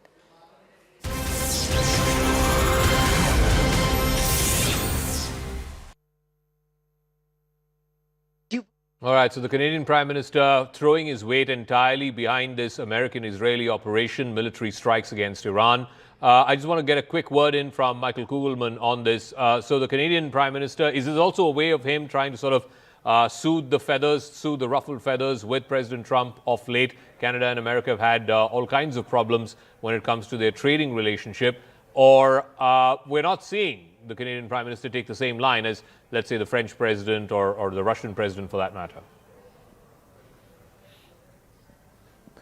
Right. I mean, we've already seen some other leaders from the West appear to come out in support of Israel and the United States. For example, the Australian Prime Minister came out with what came across as a pretty strong statement in support of the Iranian people, the Iranian public, which could be seen as going against the regime. It's going to be very delicate in terms of how America's allies handle things, and particularly those that are geographically located closer to the conflict. So, you know, as we know, some leaders are more concerned than others about upsetting or provoking the president. But, you know, given how explosive a situation this conflict has become, I think that everyone, that all heads of state, heads of government, are just going to be very careful about how they message their views on the war, keeping in mind the conflict itself, but also how President Trump might react. Okay, just give me a moment, gentlemen. We're getting another piece of breaking news. Reuters is now reporting that the Iranian Defense Minister Amir Nasirzadeh and the IRGC top commander Mahmoud Pakpour have both been killed in the Israeli attacks. Earlier, Israeli media had also reported that the defense minister and the leading commander of the IRGC both had been eliminated. Now it's been confirmed by a Western news agency in Reuters. These are two big targets, no doubt about it, and this will have far-reaching resonance in Iran and beyond. But the two principal protagonists, which is the Supreme Leader Ayatollah Ali Khamenei and the President Masoud Pezeshkian, both, we don't have any word yet on what is their status, what is their fate, are they still alive? The last we heard about the Supreme Leader was that he was taken into a hidden bunker. Of course, President Trump has made it amply clear that his objective for this military operation, Lion's Roar, is what the Israelis are calling it, Epic Fury is what the Americans are calling it, is regime change. He wants the Ayatollah regime to be deposed, and he wants the Iranian people to take back their government. I want to go back to Ambassador Dogra on this. What do you make of this latest confirmation now from Reuters that the defense minister and one of the lead commanders of the IRGC both have been eliminated in these strikes? Well, even if the supreme leader is eliminated, I think Iranians have already sort of figured for that consequence. They have the second line of leadership who will step in. So hopefully this is a serious blow, but this will not be an irreplaceable blow. The other question, coming back to your UN Security Council meeting, I think that's a very interesting new dimension, because normally when, for example, the second Gulf War, America went to UN to seek permission in order to start the war for a regime change. This time it has not cared for that. Putin's move to involve UN, I think, has to be seen in that context, that this is a sort of a move to convey the message to the world and to America that, look, regime change can only happen if the United Nations puts its weight behind it and is convinced that there is need for intervention. Okay. Otherwise, individual intervention by America and Israel, for your Israeli guest, is not a legal sanction by any international standards. Okay, Ambassador Dogra, thank you for that. I'm going to take a quick break here on the program, but we've got a lot more happening on this front. It's a full-blown confrontation between America and Israel and Iran on the other side. It was something that had been building up. There was great anticipation for this over the last couple of months, with this armada of battleships and destroyers and cruisers being moved to the Persian Gulf. And now the moment of war has begun. It's happened over the last 6 hours or so. What might the next steps be? What might the end game be? All of this we'll discuss right on the other side of this quick break. Stay with us in our continuing coverage of Iran under attack. All right, so the Canadian Prime Minister throwing his weight entirely behind this American-Israeli operation, military strikes against Iran. I just want to get a quick word in from Michael Kugelman on this.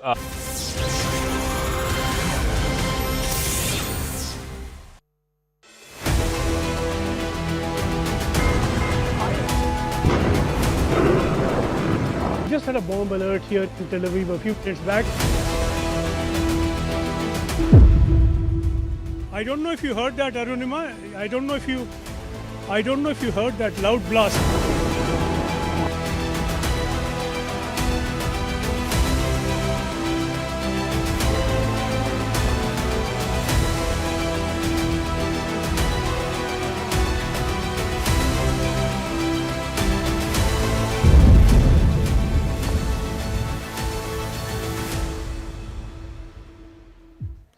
Well, we are live with Tom Cooper and Adrian Fontanellas, and on the sidelines of Rising Bharat, at a time when the world is looking at peace and stability, here comes the Americans and the Israelis. One is calling it epic fury, the other is calling it lion's roar, and the Iranians are responding with saying this is our Fateh Khyber. That's what they are calling it, because everybody is quite divided about what's going on in this space, because India has a huge Shia population, and for them, Ayatollah Khamenei is the spiritual head.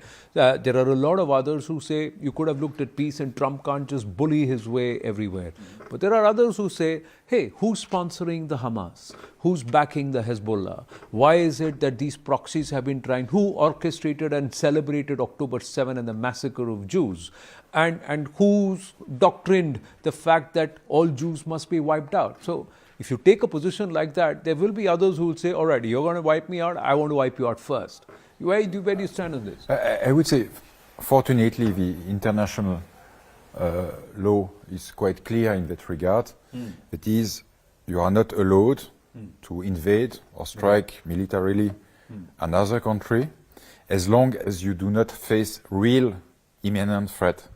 That means, according to international law, for example, if the Iranians had 1,000 missiles ready to be fired against Israel within the next 2 hours, it is correct for the Israeli to strike with missile batteries.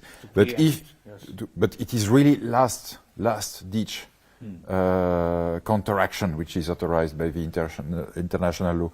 This was obviously not the case, and we perfectly know that there was this massive US buildup in the Middle East since at least 2 or 3 weeks. So it's quite simple. We are in a case of violation of the international law from the US and Israel, because although they said they were preempting some action by the Iranians, but we have really absolutely no evidence that the Iranians were on the verge of launching an attack, an imminent military operation. But that is tactical, right? Now, immediate tactical development. But gents, understand this. Iran was trying to go nuclear. That's the biggest threat. There's no evidence for this. That's the biggest perceived threat. One. They repeatedly said, don't enrich your uranium, but they claim they've enriched it 60% already. Now, the moment Iran goes nuclear, what happens to the neighboring regions? All of them would have wanted to go nuclear. Israel would have been the first to say, I want to go nuclear. But Israel is already nuclear power. Yeah, so but they would have had to declare it then openly. Well, they wouldn't. Obviously, they wouldn't, because they are nuclear power already since at least 1967. If not longer, since 1976, they have run a test in Southern Atlantic. So this is a matter of fact. Nobody is in denial about this, at least since Vanunu affair, when he has revealed documentation and photographs of the Israeli nuclear program. But Israel has never threatened or never claimed to use nukes as much as a Pakistan has, or as much as an Iran has, that we will develop our own nuclear weapons. See, this entire aspect of playing the nuclear bogey, raising it, has come from Islamic nations that have turned nuclear. That's another argument. The other part is that in terms of stability, look at what's happened now. Tehran's response has been to the US air bases in the neighboring Arab countries. But Saudi Arabia, which till last week was backing Iran, has turned around and said, we'll back whatever the UAE does. All resources input. That's the latest statement. But Saudi Arabia has provided a military base to the United States. So therefore, Iran has the right to strike this military base in Saudi Arabia. It's as simple as that. This is, you can really check the UN Charter, rules of warfare, and so on, Geneva Conventions. There is a US base, Prince Saud or something, air base, not coming to my mind the precise designation, full of B-52 bombers and tanker aircraft. So Iran has the legal right to strike this air base in Saudi Arabia. Yeah, so they have struck all the air bases. In fact, Iran's foreign minister Abbas Araghchi has spoken on phone with his counterparts in Saudi Arabia, the UAE, Qatar, Kuwait, Bahrain, Iraq. He's spoken to all of them and said that, listen, hey, this is what's happened. This is why we have done whatever we have done. He's described the US and Israeli strikes as a flagrant violation of the fundamental principles of UN Charter, just like Tom, you were saying, and a clear crime against international peace and security. But what the Americans and the Israelis have turned around and said is, we need this regime change if there's got to be stability in this region. Do you buy that or not, Adrian? I'm foremost an historian, so let's say that the previous attempts of regime change were not very successful, to say the least, if we think about Iraq, even Afghanistan, Libya.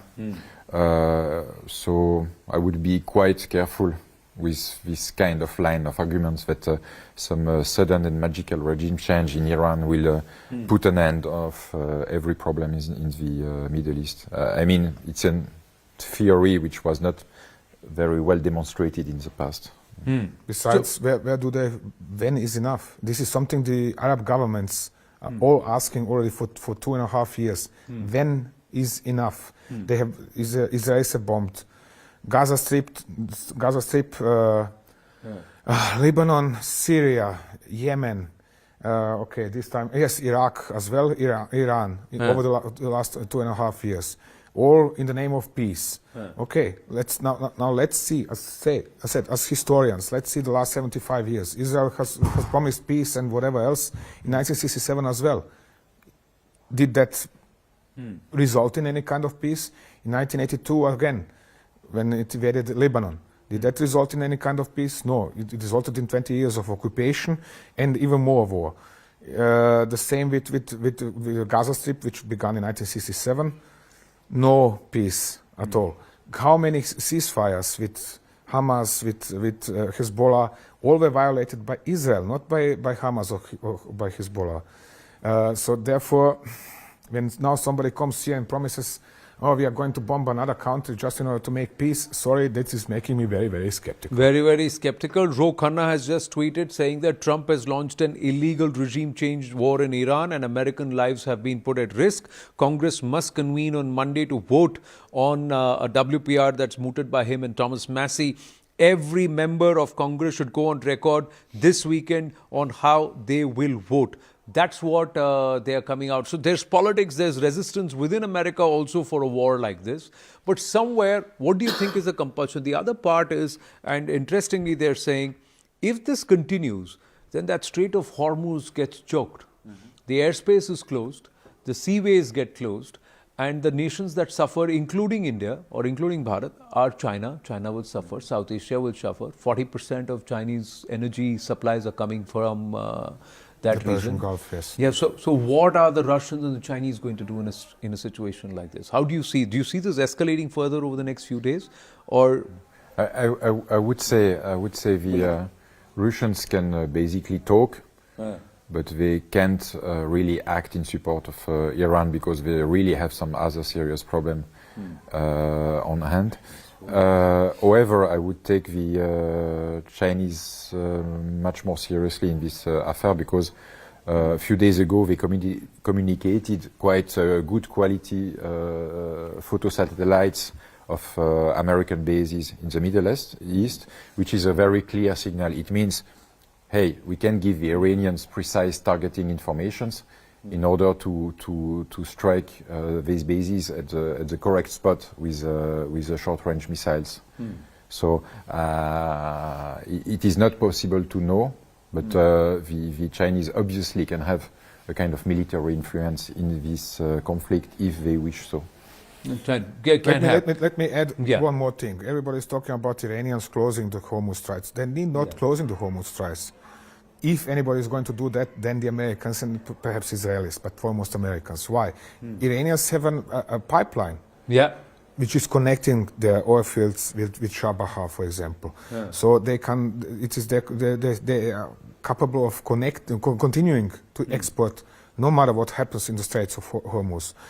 It is the question of what the Americans want to do over there. But because the Americans are intercepting ships, for example, underway with fuel for Cuba or exporting oil from Venezuela, the Iranians are not doing such things. So, again, what is officially claimed and what is actually going on and what is the I think somewhere what has come out was outlined in the interest by and the real intent by the Americans and the Israelis. The first time the strikes were mounted, when they broke out and they started turning aggressor. One is they want a regime change. Two is they want to shut down Iran's nuclear weapons program and also its ballistic missiles program. So they now want to achieve both of this because the Iranians said we are not doing either of this as of now. That's what they said. Oman's foreign minister says US should not get sucked in further. This is not your war. Macron says, go ahead, we back you. Iran needs to remember that the regime change has to happen. You got to shut down your ballistic missiles program and your nuclear program. So that's what he is saying.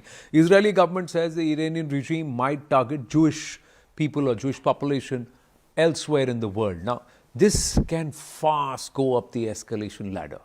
How are we going to keep it closed? What's going to happen? Because there are cyber attacks happening.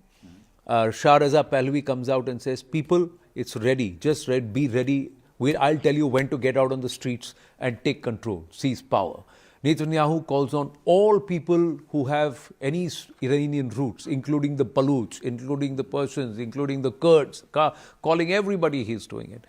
So they are trying to create a multi-pronged, fast and effective, shock and awe kind of thing.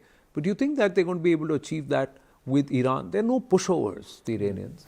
This regime, There is never a way to predict all of this, especially if you take into the calculation the reaction of the Iranian civilian population. But because there is no way to predict this, neither for us, neither for the Pentagon, neither for Tel Aviv, this is no realistic strategy because you do not count in a strategic action on perhaps it might be, let's hope that the Iranian civilians will do this or that, because there is no way to know.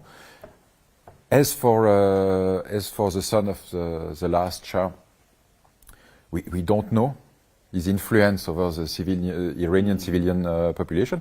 Perhaps he is a real figurehead, but perhaps not. We don't know.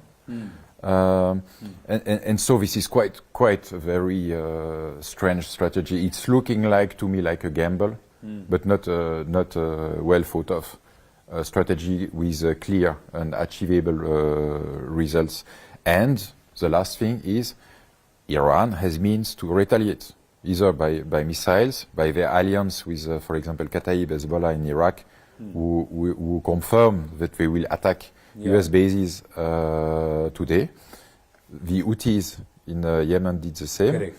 So the Iranian, they are not very strong, but still they have the means to hurt, and they have several options to hurt. And by the way, speaking about the Strait of Hormuz,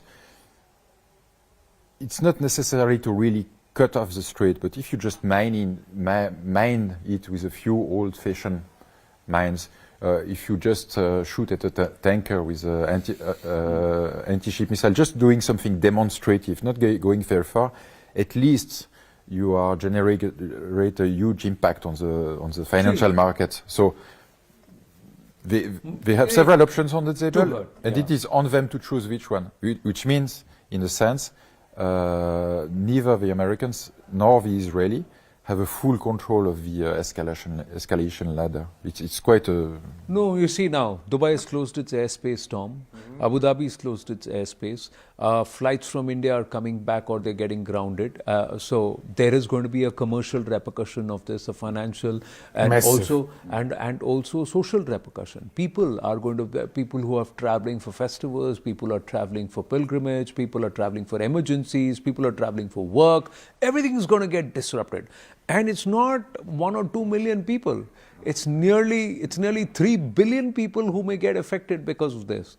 So has he gamed all of this? Or was he dithering all this while because of the impact of this? Because they will also suffer losses. American troops are outnumbered here. The Iranians know the lay of the land. They've got more guerrilla warfare or guerrillas all around them to attack by stealth. How do you see this evolving? I cannot make predictions, and it would be, I think, unserious to try making them. What I can say is the following: all of this with Iranians against being pro Pahlavi, they are using Pahlavi certainly to express their anger at their regime. No doubt about this. I experienced even IGC officers, active IGC officers, calling for Pahlavi. So this is not just some Israeli secret operation, which is definitely going on inside Iran in terms of steering unrest. But how much is that then really something that is going to convert itself into some kind of political movement, party, whatever you want to call it? I don't know if anybody can gauge this seriously. And that is the crucial issue here, because what Israel and USA are trying to do right now is to weaken the regime to the level where the popular uprising would have some kind of outlook for success. And I don't think that this is manageable just by bombing Iran. His closest aide, the person who was in charge of the nuclear program, the Israelis claim they have neutralized him. They've also bombed the Khamenei residential area, or the place where they largely reside. Although the Iranians claim, the president, the family, supreme leader, they're all safe so far. They're hale and hearty. What if they are neutralized? What if there is something that happens in the next 24 to 48 hours which weakens the regime from within, or it's seen as a setback? The entire regime is organized since 2002 and 2003. When the American invaded Iraq, they were very scared that they would be next. Therefore, the regime is organized to basically survive decapitation, especially the Revolutionary Guards in Iran are organized in a very decentralized manner. In order to not have a single head cut off and the entire beast being killed. So they are organized for a long-term struggle within Iran, of course. So I would be skeptical about the success of any decapitation strike, especially so as it is exactly what happened 1 year ago in June. Last year, the Israeli managed to really kill several top commanders of the Revolutionary Guards. They were swiftly replaced, and the machinery continued to operate. So, to a certain degree, the machinery was operating better than before, because the Israelis have killed incompetent commanders, excuse me for expression, it's as silly as that is. So for a while there was an admiral of the regular armed forces in command, and he was making very, very sound decisions. So to now expect that it is going to be different because the Israelis said so, or Trump said so, excuse me, this is like if I would say that I'm going to candidate for Minister President of India and I'm going to win the elections. It's not going to happen. I'm not an Indian citizen, so no chance for me to do such things. So how do they think that they are going to achieve something like this? So is there any win-win out of this, or has Trump bitten a bullet or bit a bullet which perhaps is now going to get stuck down his throat? Because he does not like long-term conflicts, because he doesn't want to get dragged into it. He wants a situation like Venezuela where he can come out and boast about a lot of things. That's not going to happen with Iran. That's not going to happen with Iran. He aims for this kind of effect, so to come out with something to brag about. So what is going to be that we cannot know, because he can even lose this war and still come out and brag that he has won. He's won.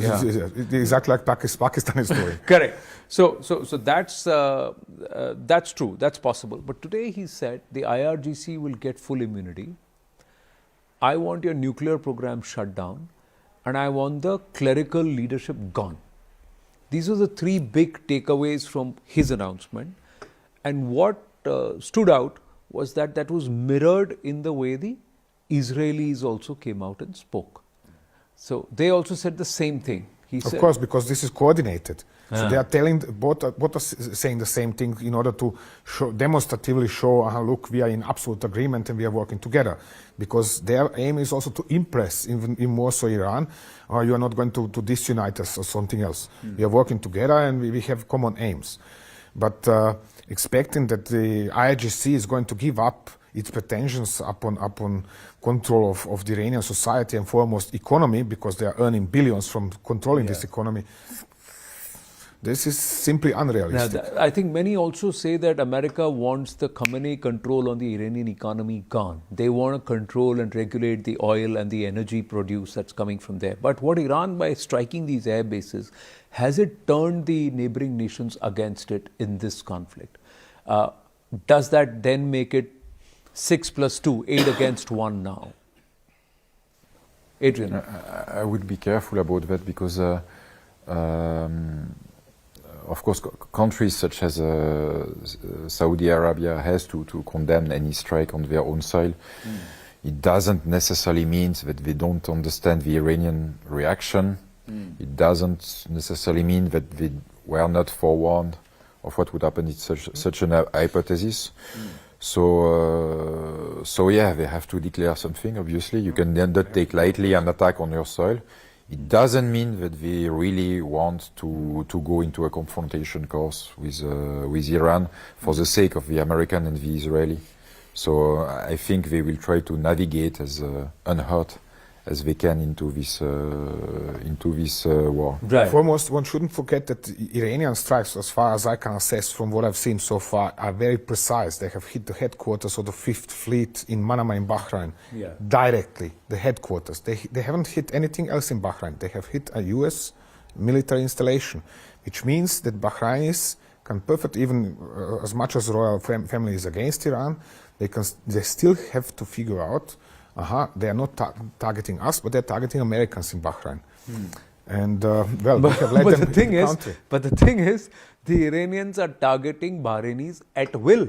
They are targeting an American airbase over Wiley after flying through Bahraini airspace, and the Bahrainis can't defend themselves. So it's a bit more. It's slightly more complex. It's a little bit slightly more complicated. It's we can only have educated guess so far, because there is very few hard facts on the table, but basically, as long as it is within short range missiles range, the Iranians have plenty of missiles, and perhaps they have to shoot 5 to 10 to 15 to have one hit. But on the other hand, the Americans have to spend interceptors missiles, which are much more expensive than ballistic missiles. So it is a kind of attrition. Many more than are coming in, than the Iranians are firing. That means, for example, on average you can expect the Americans to fire at least 2 missiles for every single Iranian missile which is coming in. Probably more. So we are talking about 3, 4, 5, 6 or whatever. This means this is extremely expensive for the Americans. No, I understand it's extremely expensive for As the well. Americans. What I'm trying They are to still say getting is the hit. Omanis, the Qataris, the Bahrainis, the Saudis, they will all be thinking, listen, if they can hit a US airbase at will, flying over our airspace and we cannot defend it, what stops Iran from striking us tomorrow? It is not a perfect advertising for US and Israeli weapons, that is obvious. Foremost, but it is a very good advertising for Indian air defense system, because something of this kind didn't happen last year to India. Excuse me, tell me whatever you want, but I haven't seen a direct strike on headquarters of the Indian air defense system last year, like now the headquarters of the 5th Fleet was hit. Or did they just game it? Did the Americans game it and say, okay, let them hit it, because when they hit something like that, it just gives us more reason to go a little more aggressive. So this is the initial loss, because those bases right now may be empty, not manned, largely very little personnel, handful, and they will be seen as collateral damage in war, which Trump again accepted today, saying there's a cost of war. It is exactly the reason Tom told you don't. If you are an American, you don't want, because it is, in a sense, the reputation of your weapon systems which is at stake. And so, if capability that you are hitting the enemy but not suffering own losses. That is what both the Israelis and Americans are searching for. Excuse me. And so no, there is no chance they would deliberately let 1 or 2 missiles pass, because it just means that their Patriot system or THAAD system has limitations.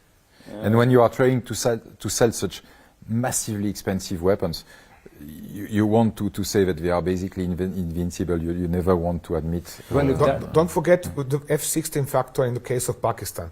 One of core reasons why so many Americans, I'm not talking about politicians or top military brass, but I'm talking average Americans, are supporting Pakistan, is because Pakistan is flying the holy F-16s. So these F-16s are impossible for India to shut down. Therefore, Pakistanis have won the war last year. This is the way of thinking. No, so but then now there is proof that Wing Commander Abhinandan was able to, using a MiG, bring down an F-16 because the remains have been found. This proof found. doesn't matter. Excuse me, this is coming from India, therefore this is irrelevant. What is relevant is that they are convinced that F-16 is so superior to whatever India is flying that it cannot be shot down. This is the way people are thinking. And I'm facing such people on daily basis, because I'm having to do with military personnel. Right. Okay, so let's bring this conversation to a conclusion, gents. Tell me, how soon do you see this de-escalating? Or do you believe that this is going to drag on? What do you see?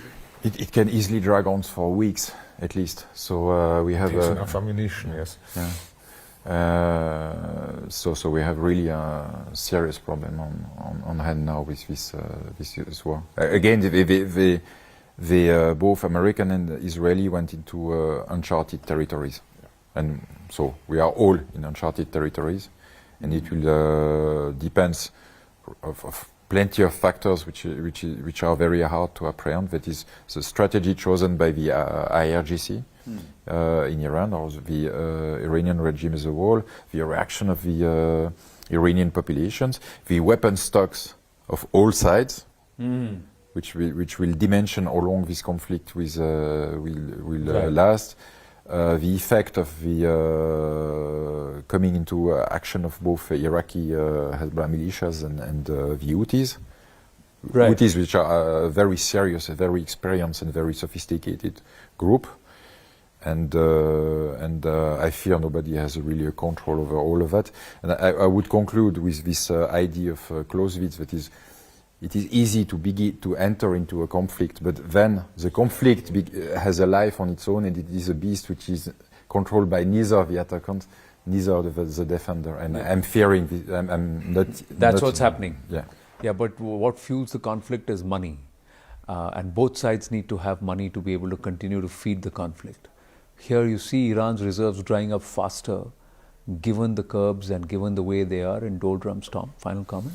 As far as I know, Iran has bunkered lots of oil in the last few weeks outside of the country. They're outside of the US reach. So they stored oil and they are waiting for customers to pick it up. So therefore, and it's enough for several weeks in advance. So the normal exports, you have so and so many billion barrels per week or month, and they have stored enough for several weeks in advance. So from their point of view, whatever happens, they have their income, at least from China. And of course, China is going to say, hello, we are not going to risk our position in Iran. Even more so because China is curious to have the Americans and Israelis busy with Iran for a while longer, because it can also use this situation for its own purposes in regards to Taiwan. Correct. So we shouldn't forget about this. Moreover, there are similar developments in Africa, right, where there are also interests, Chinese interests pitted against Western interests, Israeli interests, and so on.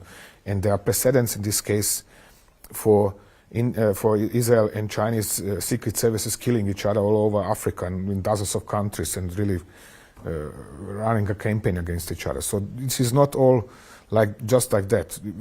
I think that lowest common denominator in this conflict is going to be the number of Iranian ballistic missiles and Iranian of US and Israeli anti-ballistic missiles. At some point in time, one or the other party is going to run out of them. Yeah. It is probably going to happen within 7 to 10 days. And when this happens, then it is the question who is going to admit it, that our party has run out of missiles. That is the issue on hand. Well, we'll have to wait and watch. So anyway, it's going to get dragged out because conflict has its own life cycle. You enter it, it's like Chakravyuh. It's not easy to get out of it. You need to know how to get out of it. Do both sides know, or have they entered uncharted territory? We'll continue to keep tabs, and these two gents are with us right through this weekend as we stay on a comprehensive coverage of Iran under attack. Thank you. Thank you, gents. Thank you. Thank you very much.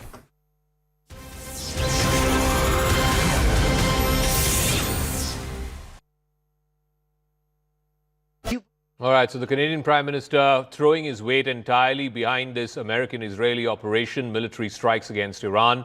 I just want to get a quick word in from Michael Kugelman on this. So the Canadian Prime Minister, is this also a way of him trying to sort of soothe the ruffled feathers with President Trump of late? Canada and America have had all kinds of problems when it comes to their trading relationship.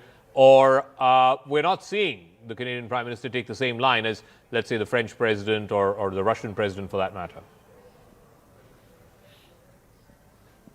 Right. I mean, we've already seen some other leaders from the West appear to come out in support of Israel and the United States. For example, the Australian Prime Minister came out with what came across as a pretty strong statement in support of the Iranian people, the Iranian public, which could be seen as going against the regime.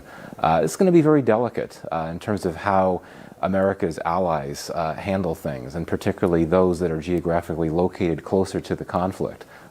So, as we know, some leaders are more concerned than others about upsetting or provoking the president. But given how explosive a situation this conflict has become, I think that everyone, that all heads of state, heads of government, are just going to be very careful about how they message their views on the war, keeping in mind the conflict itself, but also how President Trump might react. Okay, just give me a moment, gentlemen. We're getting another piece of breaking news. Reuters is now reporting that the Iranian Defense Minister Amir Nasirzadeh and the IRGC top commander Mahmoud Pakpour have both been killed in the Israeli attacks. Earlier, Israeli media had also reported that the defense minister and the leading commander of the IRGC both had been eliminated. Now it's been confirmed by a Western news agency in Reuters.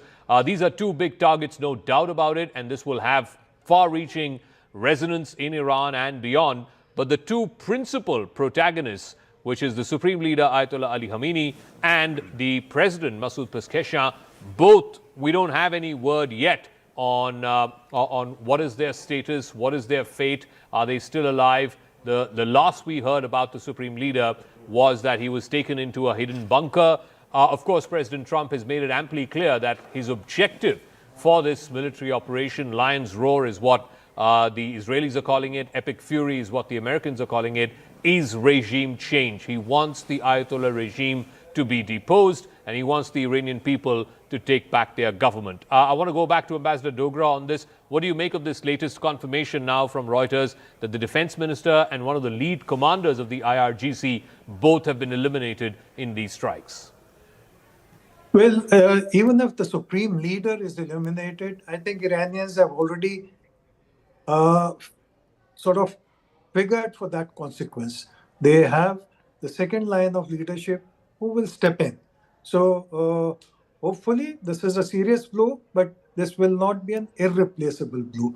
The other question, coming back to your UN Security Council meeting, I think that's a very interesting new dimension, because normally when, for example, the second Gulf War, America went to UN to seek permission in order to start the war for a regime change. This time, it has not cared for that.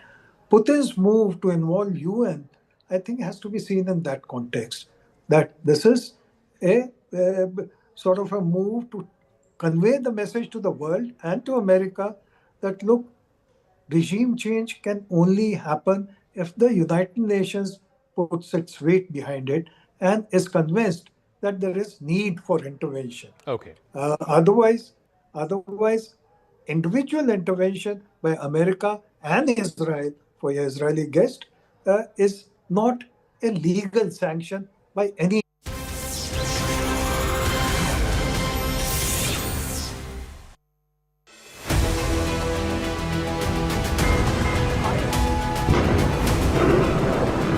Just had a bomb alert here in Tel Aviv a few minutes back.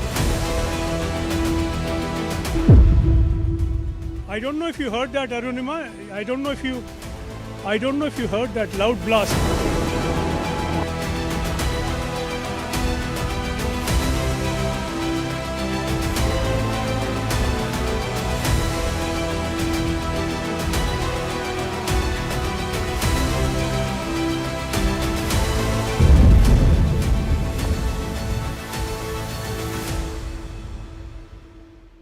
Good evening, and thank you very much for being here and making time for our panel discussions in this hall. We have with us perhaps the A-list of Indian geopolitical and diplomatic analytical heft. So we're very proud to have Taranjeet ji, Kamal Sibal ji, and Ruchira ji with us. And what a day, Kamalji, to be speaking. A day when war is broken out in the Gulf. A day when Israel and America have got together and they have struck Iran. Taranjeet ji, just a few days ago we were talking and we were talking about larger equations and things changing this way and that way. But here we have a scenario that has emerged that perhaps some of us were fearing would be very disruptive. So I want to first begin with you, Taranjeet ji, and this is something that's important because clearly this is happening now in India's backyard. We have relationships both with Iran and Israel. With Israel, of course, you saw the bonhomie just 2 days ago where the Prime Minister and Benjamin Netanyahu were together. The Prime Minister addressed the Israeli Knesset, and the Prime Minister said that we back Israel, that India backs Israel in the actions it needs to take to defend itself. Perhaps he didn't realize that there was going to be this sort of a consequence. But India will be now, questions will be asked of it, I'm sure, because we've assumed this posture of strategic autonomy. There are many stresses on India now because people expect us to align with this bloc or the other. These are times where, as you know, conflagrations are breaking out and India has emerged as such an important player on the international stage. So can we continue to push this posture and remain, in a sense, equidistant from various powers? Thank you, Rahul. Thank you for having me, and it's wonderful to be with my former Foreign Secretary and my very good friend, Ruchira here. Rahul, I'll slightly differ on that. I know there is an immediate issue which is at hand, and there is understandable excitement. But international relations between countries have always been complicated and complex. It's a different era. The crisis will be different. So, coming to this part, I would say that, look, strategic autonomy is not a concept in vacuum. It's connected, one, in the environment which you live in, which has regional dimension, and it has international dimension. And at some stage we can go into it, I know. Secondly, the capability and the capacity. And that has, again, many dimensions. That has an economic dimension, that has a defense dimension, that will have many other aspects also, again, on which we can go into. So that part also plays a significant role. And finally, if I may say, in both these, we always develop partnerships. And that's where strategic autonomy, it doesn't mean that, look, the non-alignment of Cold War was a different era. Today, things have moved. And every day we see the relationships move. So there are challenges. No doubt, strategic autonomy gives you the flexibility of having relations on specific issues. It doesn't mean that you go in for an alignment with X or Y. And once we go into details, I will certainly get into it. Okay. But let me give an opportunity to my let's open up the floor. Mr. Sybil, Israel wants us to be part of the hexagon, though exact shape and who should be on it has not been enunciated upon by Prime Minister Netanyahu. He definitely has expectations of New Delhi. On the other side, we have deep and entrenched strategic interests in Iran, as you know. And some would say that Iran belongs to a certain other bloc. You could say in the background is China, Russia. We also have ties with China, Russia. How do we now navigate as we go forward with this Gulf War? And there are going to be implications for us, economic implications. There are strategic implications. What do? We keep sort of playing this game where we somehow slither between the two blocks, or do we have to now make up our minds? No, I think we've made up our mind that we're not going to join any bloc, and this is part of our traditional diplomacy right from the time of our independence. Non-alignment was a product of the Cold War, but the spirit behind non-alignment remains. And since we are targeted always about being non-aligned and to choose sides, therefore the vocabulary has changed. Now, therefore, we talk about multi-alignment or of strategic autonomy. But basically, it's the same thing, that we keep the independence of our, we retain the independence of our foreign policy as much as we can. No country is fully independent, but nevertheless, whatever margin of maneuver we have, we will maintain it and not choose side needlessly and make our strategic interests become a part of the strategic interests of other countries where we actually differ, where our national interests do not demand us to align ourselves. So that is the meaning of the strategic autonomy. And we will continue to maintain that. Now, you said whether we can do this in the context of what is happening, with constant pressure to choose sides and this and that and that. And it's not just pressure, Mr. Sybil.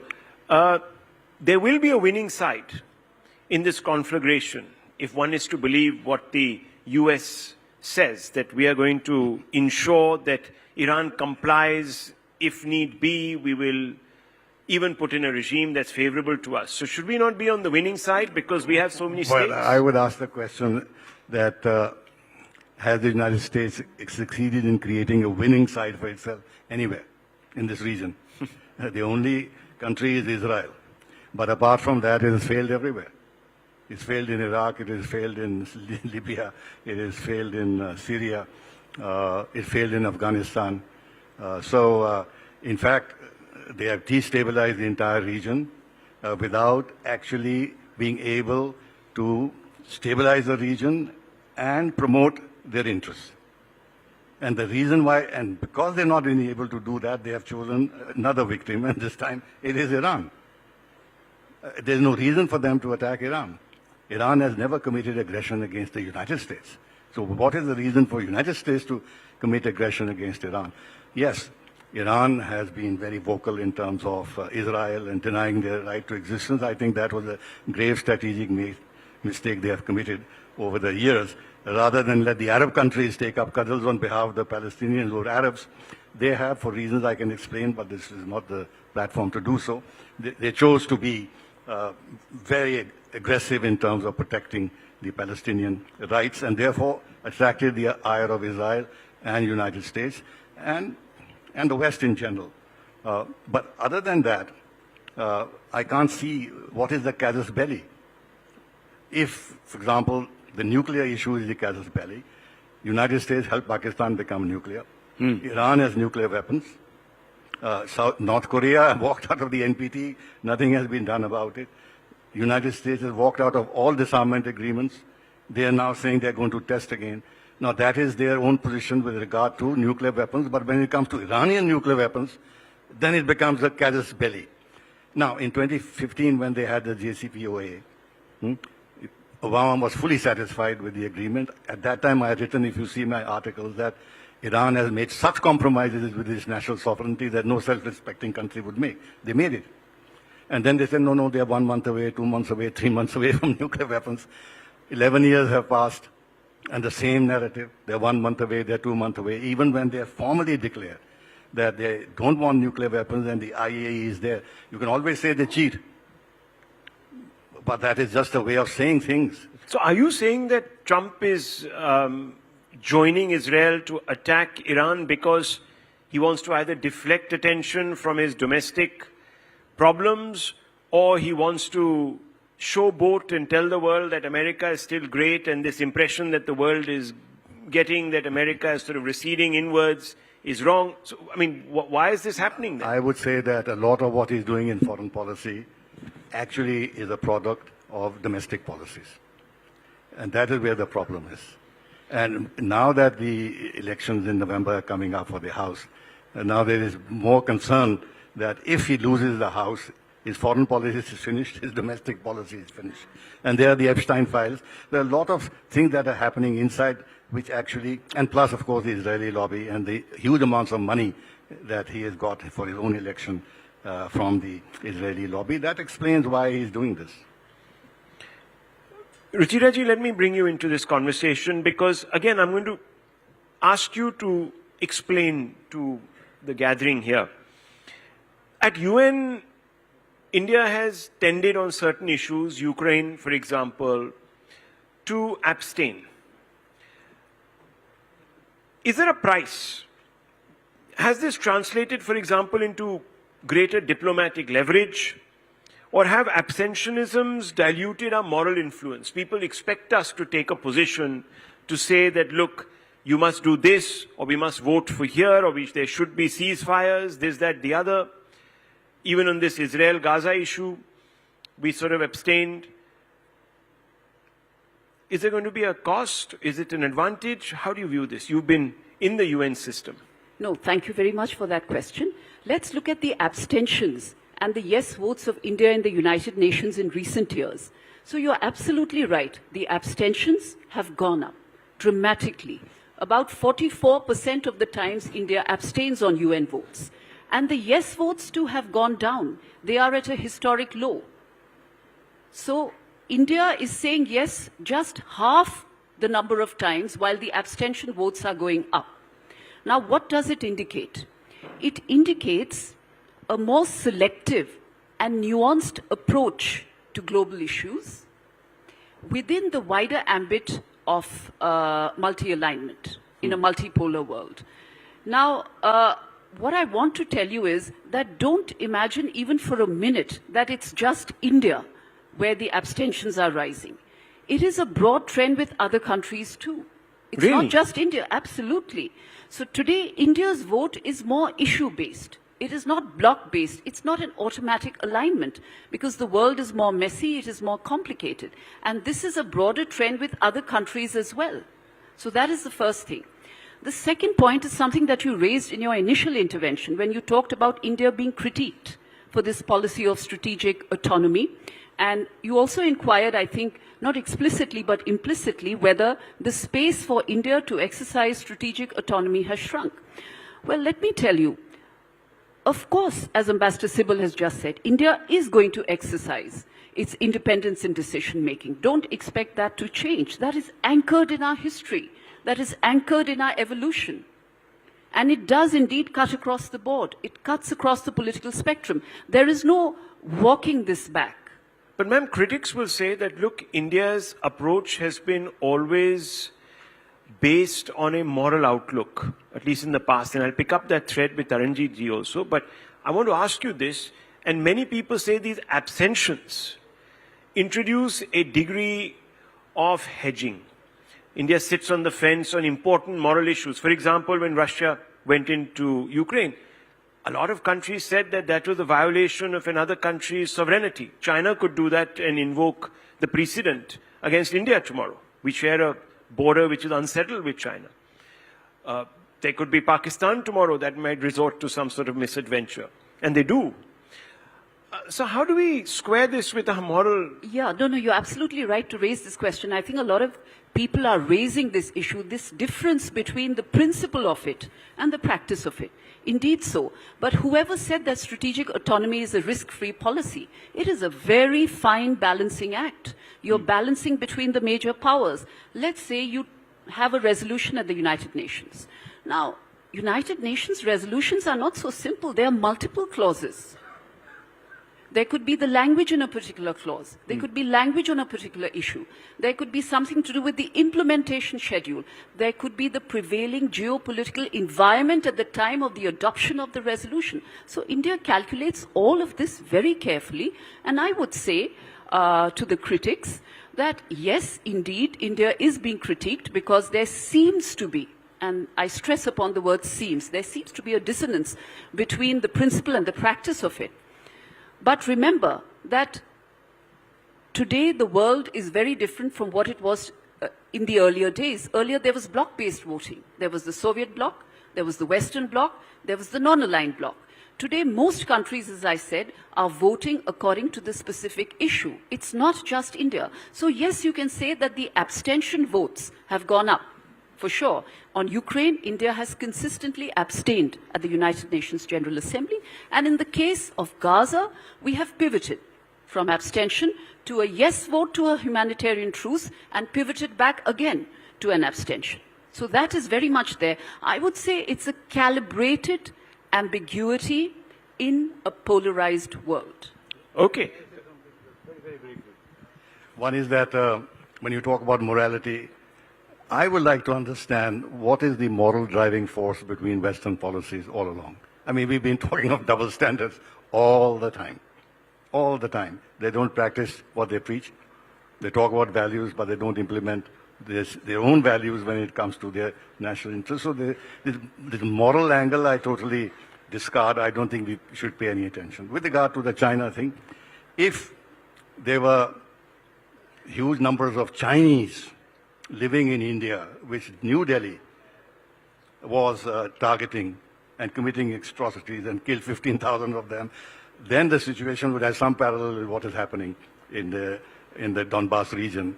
But I think the India-China border situation and the issues behind it are rather different, Okay. So Rahul, just one tiny point very quickly. You raised your eyebrows. You expressed some surprise when I said that, it's part of a broader trend in the United Nations. But might I give you very quick examples? Brazil has been abstaining. So has Indonesia. So has South Africa. And many other countries, whenever you have these polarizing resolutions, this is a development post-Ukraine. The polarization has become very sharp across the United Nations, a reflection of the times that we are living in. So whenever you have these polarizing resolutions, more and more countries, you could use the word, are hedging, or more and more countries are abstaining. Okay, well, that's a great point and a data-driven point. So we're not alone. Taranjit-ji, I have to ask you this because, you referred to geopolitical implications and you talked about regional implications. Now, let's come back to this subject of the Gulf situation that is unfolding. we have friends in both capitals, as I said, Tehran and Tel Aviv. There's also a political aspect to this, because we have Muslims here in India, we have a big Shia population. There's obviously an expectation among them also that we stand up for their brethren in Iran and so on and so forth. Now, do you believe that this Gulf crisis is going to put pressure, add to the complications that Delhi has to endure? There's a subplot, there's a Gaza-Israel thing going on, now there's a wider Gulf which could obviously engulf, to pun on the word, many more countries. Where do we go with this? So, Rahul, Ambassador Sibbal mentioned about the moral part and putting it out. No, because the opposition, sir, is asking questions. Absolutely. Look, he's very right. On the moral part, everybody has an argument. So we will not get anywhere there. And it's only a debating point, because at the end of the day, as you rightly said, any government of the day has to face the reality. That's right. And it's based on national interest. And national interest is seen by each country according to its own interest.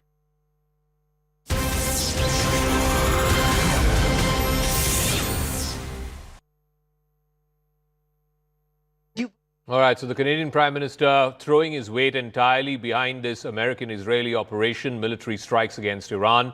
I just want to get a quick word in from Michael Kugelman on this. So the Canadian Prime Minister, is this also a way of him trying to sort of soothe the ruffled feathers with President Trump of late? Canada and America have had all kinds of problems when it comes to their trading relationship. Or we're not seeing the Canadian Prime Minister take the same line as, let's say, the French President or the Russian President for that matter? Right. I mean, we've already seen some other leaders from the West appear to come out in support of Israel and the United States. For example, the Australian Prime Minister came out with what came across as a pretty strong statement in support of the Iranian people, the Iranian public, which could be seen as going against the regime. It's going to be very delicate in terms of how America's allies handle things, and particularly those that are geographically located closer to the conflict.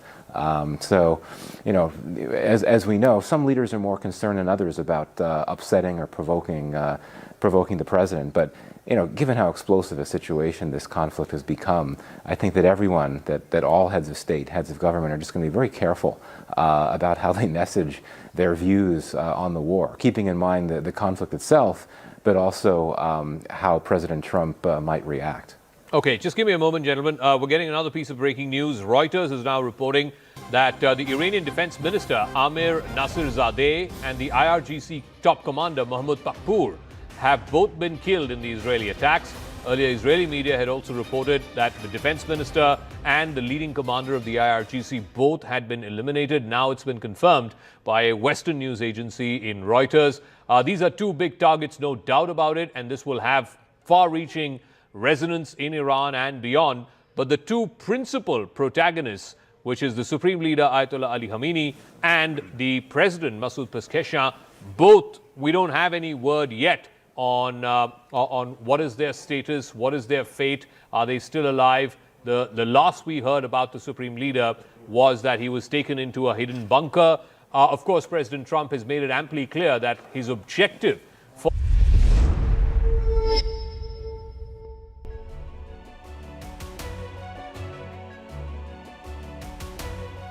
Hello, Namaskar. This is First Post and you're watching Vantage with me, Palki Sharma.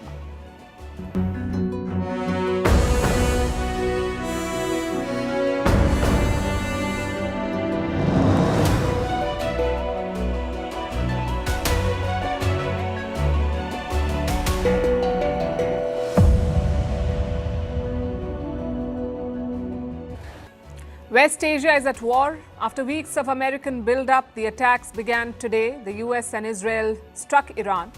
Iran promptly fired back with waves of ballistic missiles across the region. American bases in multiple countries are under fire. Gulf skies are lit up by interceptors and civilians are evacuating in some places.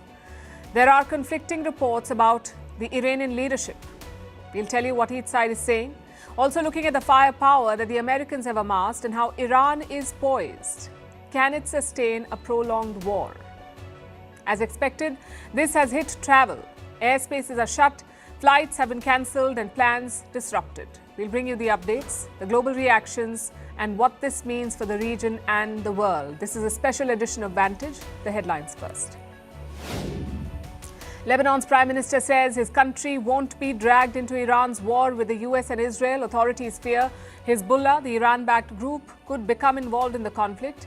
Beirut has also condemned Tehran's attacks on the Gulf countries, which were in response to the US and Israeli strikes. Afghanistan says it has downed a Pakistani fighter jet and captured its pilot in the eastern city of Jalalabad, but Islamabad has denied these claims. On Friday, Pakistan had launched airstrikes on several cities across Afghanistan. Kabul says it has also carried out counter-strikes on Islamabad. OpenAI strikes a deal with Pentagon. Its models will now be used by the US Defense Agency. The move comes after Donald Trump blacklisted OpenAI's rival Anthropic. Trump ordered his administration to stop using Anthropic after it refused to agree to unconditional military use of its models. At least 20 people killed in a military cargo plane crash in Bolivia. The accident took place while the aircraft was trying to land. The plane was carrying banknotes. After the crash, people rushed to grab the scattered cash. The police had to deploy tear gas to repel them. And thousands of people protest across Greece as they mark the third anniversary of the country's worst train disaster. 57 people were killed in the crash in 2023. Train and ferry services were suspended today. In March, nearly 40 people will go on trial for this tragedy.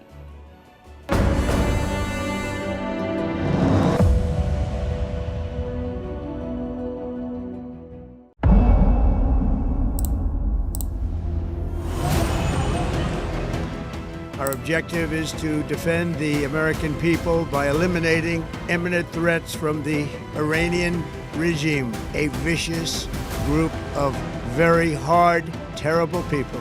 This is the moment for action. Do not let it pass.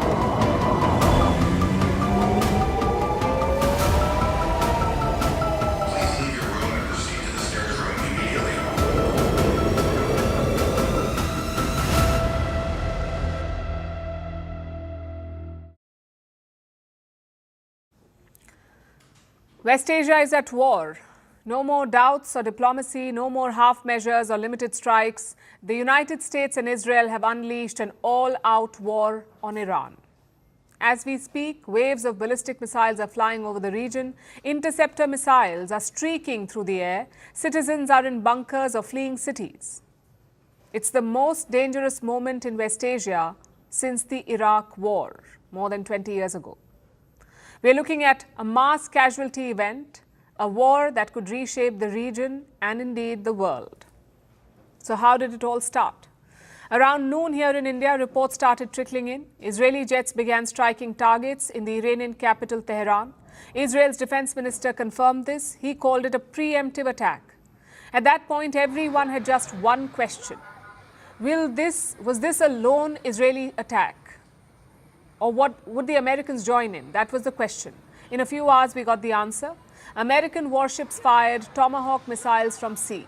They slammed into Iranian military targets across the country. And then Donald Trump dropped a video message. He announced the start of what he called major combat operations against Iran. He promised to obliterate Iran's missile program. The United States military is undertaking a massive and ongoing operation to prevent this very wicked, radical dictatorship from threatening America and our core national security interests. We are going to destroy their missiles and raise their missile industry to the ground. It will be totally, again, obliterated. We're going to annihilate their Navy. We're going to ensure that the region's terrorist proxies can no longer destabilize the region or the world and attack our forces and no longer use their IEDs or roadside bombs, as they are sometimes called, to so gravely wound and kill thousands and thousands of people, including many Americans. And we will ensure that Iran does not obtain a nuclear weapon. My administration has taken every possible step to minimize the risk to U.S. personnel in the region. Even so, and I do not make this statement lightly, the Iranian regime seeks to kill. The lives of courageous American heroes may be lost, and we may have casualties. That often happens in war. But we're doing this not for now. We're doing this for the future, and it is a noble mission. What you heard was a big admission from U.S. President Donald Trump. He says American soldiers may lose their lives and that the U.S. machinery may be destroyed. It tells you how massive this operation is. And the bigger the operation, the bigger the retaliation. Reports say there is a clear division of roles in this attack. Israel has deep knowledge of the Iranian leadership and regime. So the Israeli military is hitting regime targets in Iran. Meanwhile, the US military is targeting Iranian missiles and missile launchers. As always, Israel has released footage of its operations. Take a look.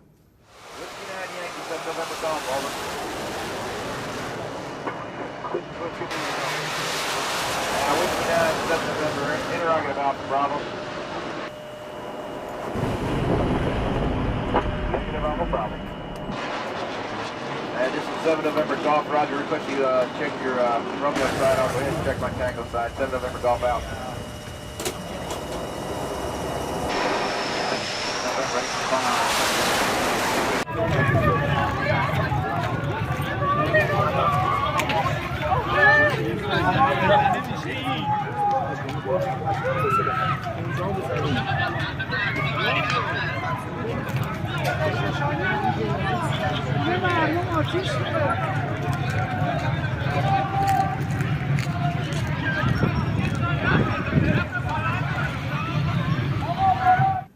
Israel has set ambitious goals.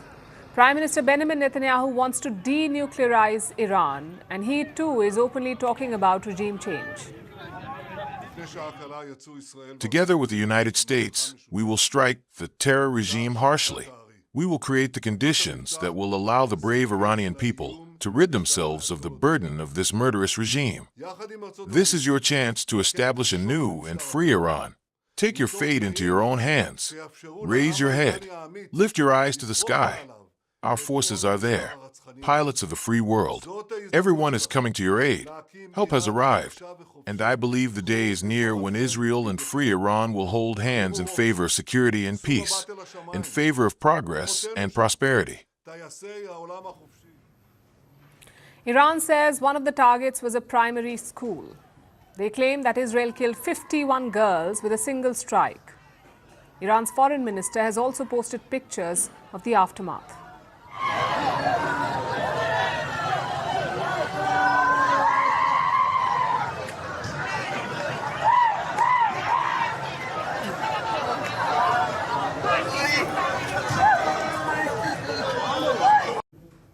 Now, frankly, this attack was not a surprise. The US had assembled a massive armada in West Asia, so an attack was always coming. We've been talking about it on the show. Iran, too, was probably ready for the attack. In June last year, the Iranians took time to hit back at Israel, but this time they responded within hours. The Iranian military's trump card is its missile stockpile. Tehran is said to have more than 3,000 ballistic missiles, and they're firing these missiles in waves at enemy targets.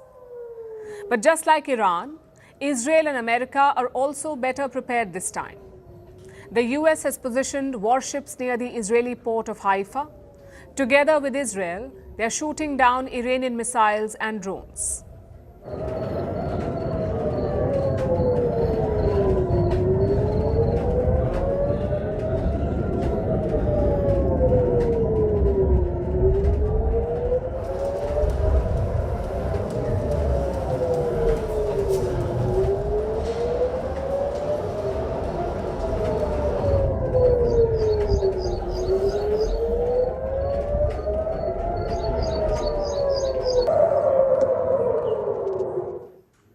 As far as wars go, this is a strange one.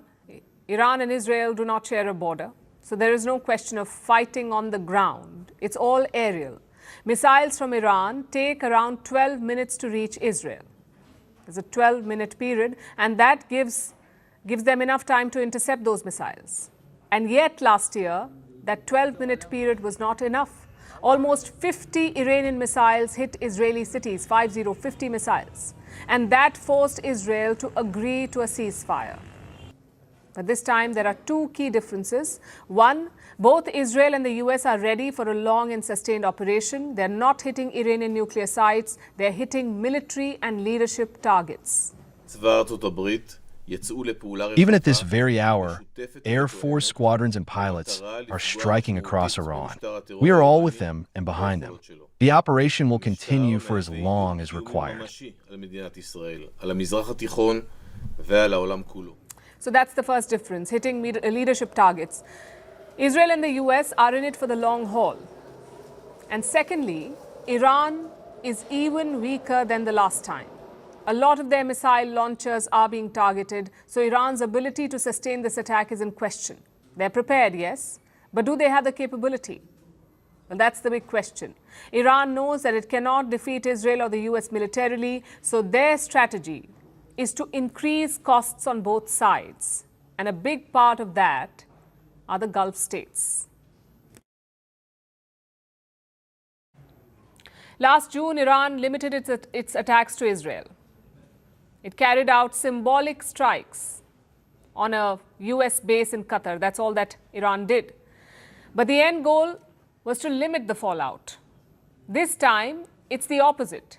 Iran wants to drag in Gulf Arab countries. Iran wants to risk the regional economy and security. And why is that? So that the Gulf countries will urge Donald Trump to de-escalate. And we are seeing that strategy unfold as we speak. Iranian missiles and drones have targeted multiple US bases in the region today. Among the first to be hit was Bahrain. The American base in Manama is home to the US Navy's 5th Fleet. This base was hit by an Iranian projectile earlier today. Take a look at this. Ya Allah! Ya Allah!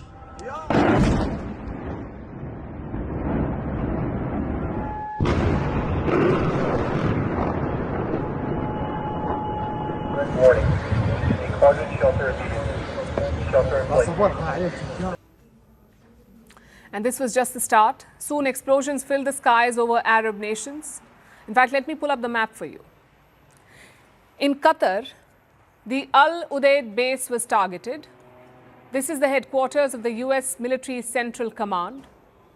In Kuwait, multiple bases came under fire. In the UAE, explosions were heard in Abu Dhabi and Dubai. One foreign national was killed by the falling debris. In Saudi Arabia, explosions were heard in the capital Riyadh. The city is home to the Prince Sultan base.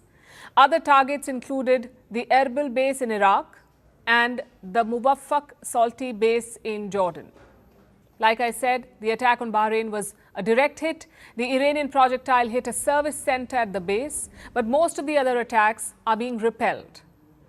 You see, these American bases are equipped with US air defenses like the Patriot surface-to-air missiles, and those are being used to bring down the Iranian missiles. Of course, interception leads to debris. And this has become a problem in some countries, this falling debris. For instance, Bahrain is evacuating residential areas in Manama. They fear the falling debris could lead to casualties. Naturally, these attacks have enraged the Gulf Arab states. Look at what Saudi Arabia is saying.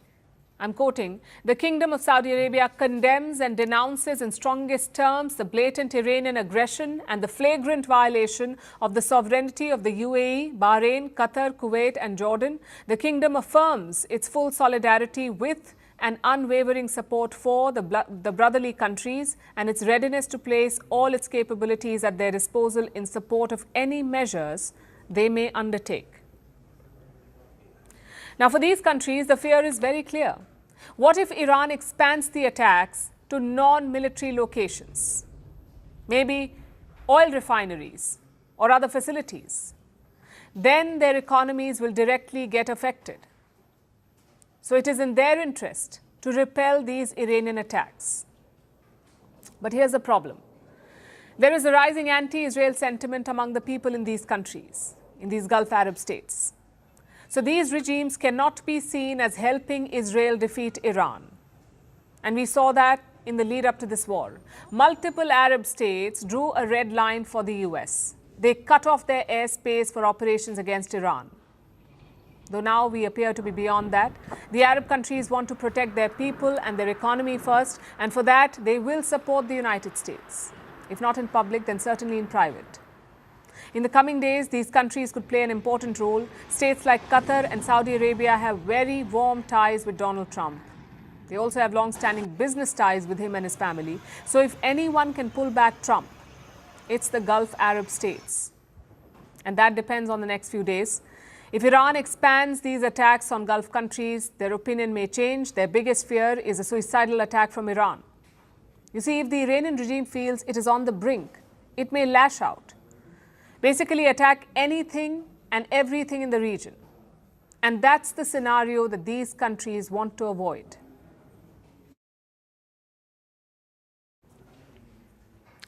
The United States and Israel did not just bomb Iran, they went for the nerve center, the very top of the power structure, the leadership of the country.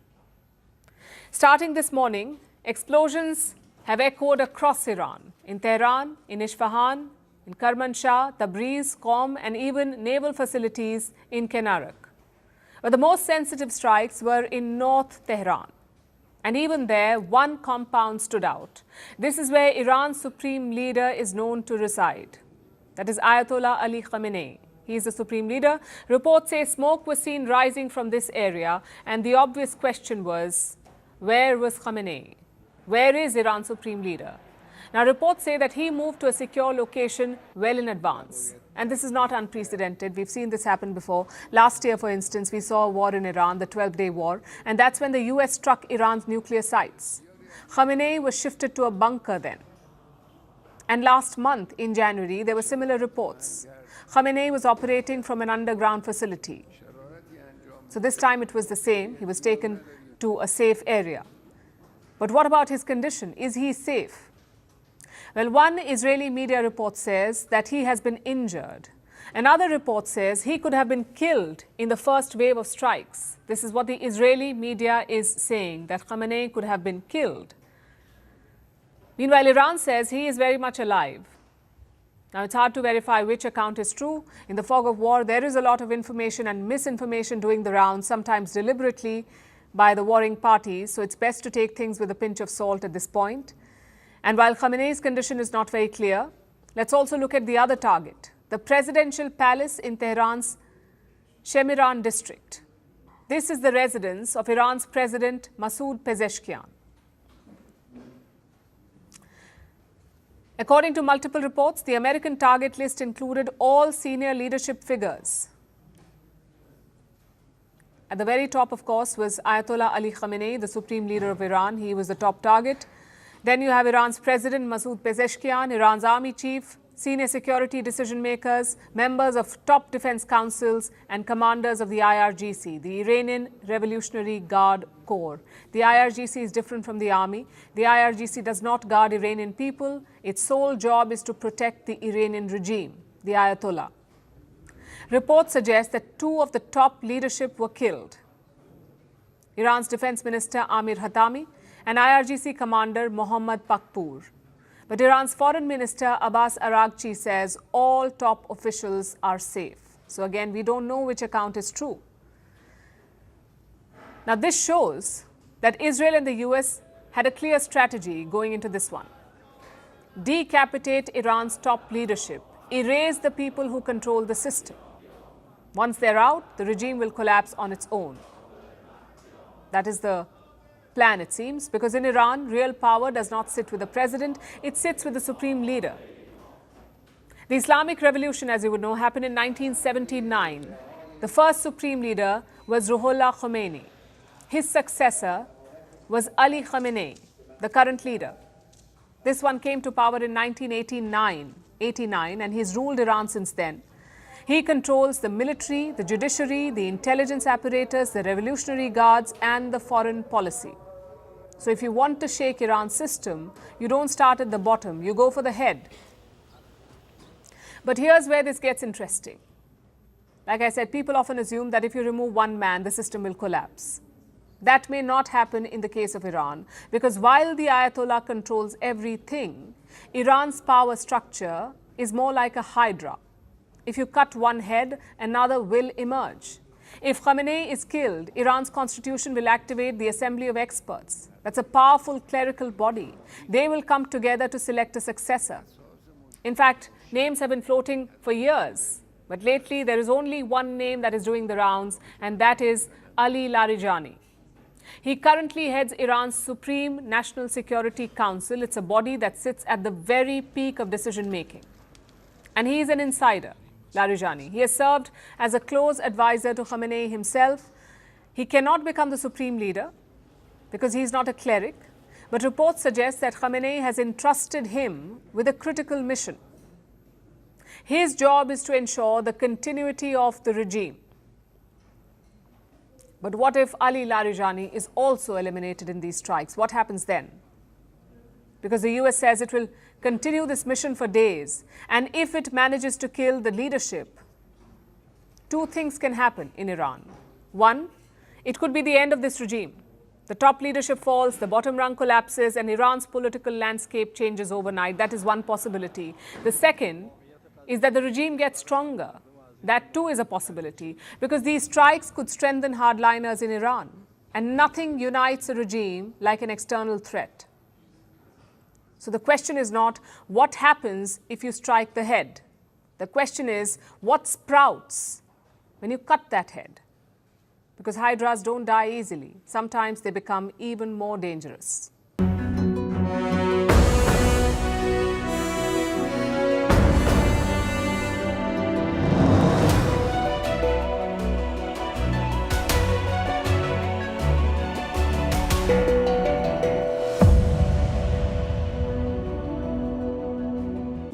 All right, so the Canadian Prime Minister throwing his weight entirely behind this American-Israeli operation, military strikes against Iran. I just want to get a quick word in from Michael Kugelman on this. So the Canadian Prime Minister, is this also a way of him trying to sort of soothe the ruffled feathers with President Trump of late? Canada and America have had all kinds of problems when it comes to their trading relationship.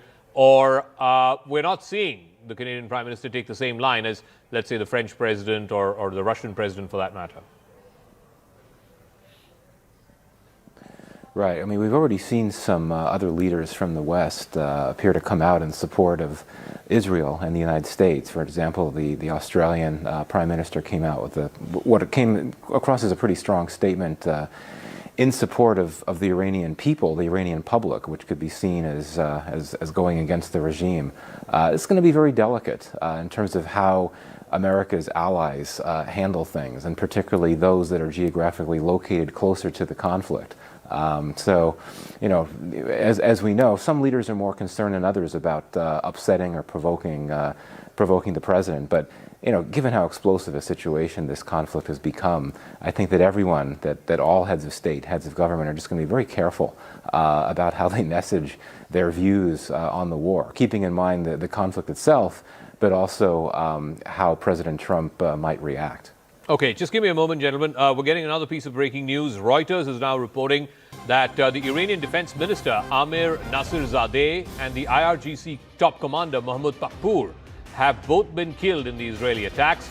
Earlier, Israeli media had also reported that the defense minister and the leading commander of the IRGC both had been eliminated. Now it's been confirmed by a Western news agency in Reuters. These are two big targets, no doubt about it, and this will have far-reaching resonance in Iran and beyond. But the two principal protagonists, which is the Supreme Leader Ayatollah Ali Khamenei and the President Masoud Pezeshkian, both, we don't have any word yet on what is their status, what is their fate, are they still alive? The last we heard about the Supreme Leader was that he was taken into a hidden bunker.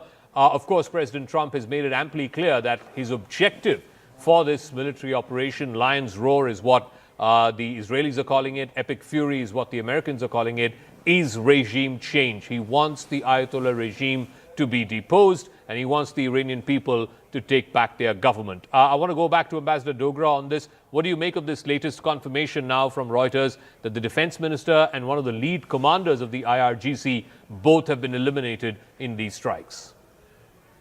Well, even if the supreme leader is eliminated, I think Iranians have already sort of figured for that consequence. They have the second line of leadership who will step in. So hopefully this is a serious blow, but this will not be an irreplaceable blow. The other question, coming back to your UN Security Council meeting, I think that's a very interesting new dimension, because normally when, for example, the second Gulf War, America went to UN to seek permission in order to start the war for a regime change. This time, it has not cared for that.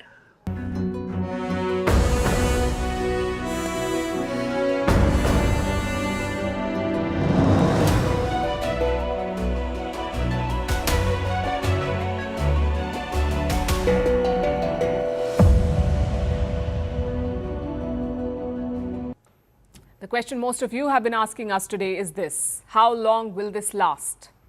And the honest answer is, it can go on for as long as Donald Trump wants, because he has amassed some serious firepower in the region. We've been telling you about it on the show for weeks now. This is the biggest US military deployment in the region since the invasion of Iraq. And that was in the year 2003. This time, the Americans have stationed everything: ships, aircraft, troops, missiles, plus they have military bases across the region, across West Asia. Basically, they have encircled Iran. I'll pull up the map again for you. That's Iran in the middle, you see. To its west is Iraq. To its east are Afghanistan and Pakistan. To the south, you have the Persian Gulf, the Arabian Sea, and the Indian Ocean. Now, look at this map closely and you'll notice something striking. There is an American military asset in every direction. Reports say the US has at least 2 aircraft carriers, more than 12 warships, dozens of aircraft, and anywhere between 40 to 50,000 troops, 40 to 50,000 soldiers in West Asia. US President Donald Trump called this build-up an armada, and for once he was not exaggerating. Let's also look at the deployment more closely, starting with the sea. Near Iran's southern borders, the Americans have deployed the USS Abraham Lincoln. This is an aircraft carrier. It functions like a floating military base. It is accompanied by 3 warships, which are armed with the Tomahawk missiles, the same missiles that were used to attack Iran today. It is quite possible that those Tomahawk missiles came from this ship. Now, the Tomahawk is a long-range precision strike missile, and it's not the only weapon on this carrier. The Abraham Lincoln also has a fleet of stealth fighters and attack planes, all of them within striking distance of Iran. And like I said, this is not the only aircraft carrier. The Americans have also deployed a second one in the region. It's called the USS Gerald R. Ford. This is in Israel at the Haifa port. It docked there a few days back. Now, the Ford is the biggest aircraft carrier in the world. It is accompanied by 3 guided missile destroyers. So if you put them together, the Lincoln and the Ford, they have dozens of aircraft and multiple warships between them. And then you have the military bases, American military bases. There's one in Jordan, to the west of Iran. This too is an American military base. It is called the Muwaffaq Salti Air Base. It sits close to the border with Iraq. The US has a large number of jets stationed here, more than 60 attack aircraft, 4 electronic warfare jets, at least 5 MQ-9 Reaper drones, and the Patriot air defense systems. Again, Jordan is within striking range of western Iran. Of course, the US has assets in Israel too. They have an air base in southern Israel with 11 F-22 stealth fighters.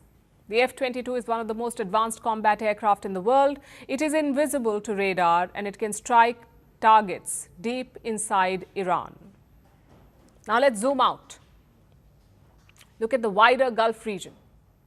The US has a total of 8 long-term bases and 11 other military sites spread out across the region.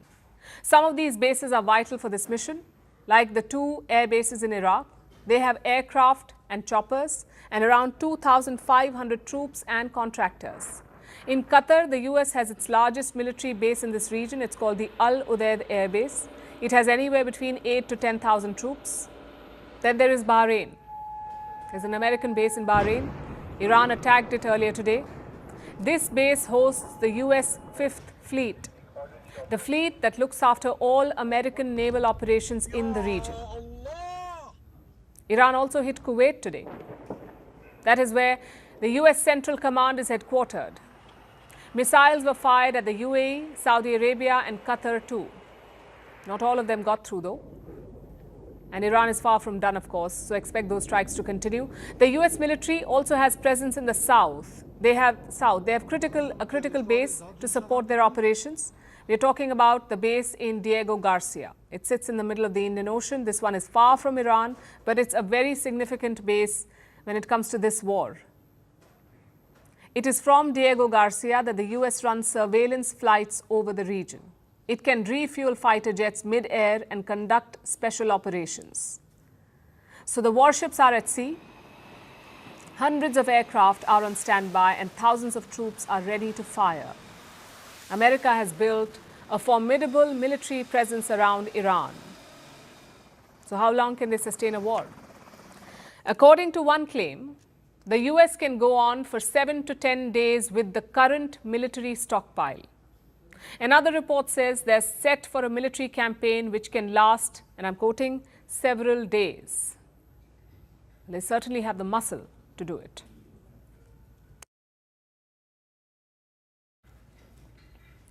Iran has retaliated against the US strikes, but can it sustain itself in the long haul? Can Iran fight a prolonged war? Do they have the firepower and the money to pull it off? Let's look at the Iranian forces first. On the face of it, Iran looks strong. Its regular army commands roughly 600,000 troops, plus they have the IRGC, the Islamic Revolutionary Guard Corps, the personal army of the Ayatollah. That's another 200,000 personnel, 2 lakh fighters. So if you put the army and the IRGC together, that's a total of some 800,000 uniformed men.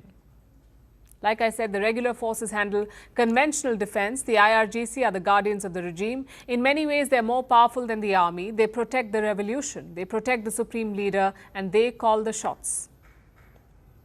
So yes, Iran has the numbers. What about weapons? Well, not so impressive on that front. Can Iran launch precision air campaigns like Israel? It cannot. Its air force operates around 350 aircraft, but these are aging jets. Many of them are American-made. They were bought before the Islamic Revolution of 1979, back when Washington and Tehran were allies. That's 40 years ago. So 4 decades later, those planes are relics. But that is not to say that Iran is toothless. It does have other tools, like missiles and drones, and a lot of them. Iran has already fired waves of missiles at Israel and US bases across the region. Tehran is believed to possess over 3,000 ballistic missiles, many capable of reaching Tel Aviv. And then there are the drones, especially the Shahid drones. This is a loitering munition designed to crash into its target and explode. Iran supplied hundreds of these drones to Russia, and they proved deadly against Ukraine. Now, similar systems are being used in West Asia. So yes, Iran can strike directly with men, missiles and drones. In fact, they're already doing it. But their real power has always been indirect. It's their network of regional proxies, the Hezbollah in Lebanon, the Houthis in Yemen, and Hamas in Gaza. For decades, Tehran has armed them, funded them, and trained them, and they gave Iran a deterrent. Over the past few months, that deterrent has been weakened. But there is still some strategic advantage there. Take the Houthis, for example. They say they will resume attacks on ships in the Red Sea. The Houthis will start attacking ships in the Red Sea. Basically, they're joining Iran's campaign. So Iran can defend itself. It has the numbers, it has the missiles, it has the drones, it has the proxies across the region. What it doesn't have is money. Iran cannot afford a long war. Its economy is battered. Years of sanctions have bled the country. In 2015, They sealed a nuclear deal, and that gave them some relief. But a few years later, in 2018, the United States walked out of the deal. That's when Iran's currency, the rial, collapsed. Inflation spiraled and purchasing power evaporated. Today, the currency has lost more than 95% of its value since 2018. Food prices have doubled. Salaries look bigger on paper but are shrinking in value. An economy under that kind of stress will find it hard to sustain war because wars are expensive.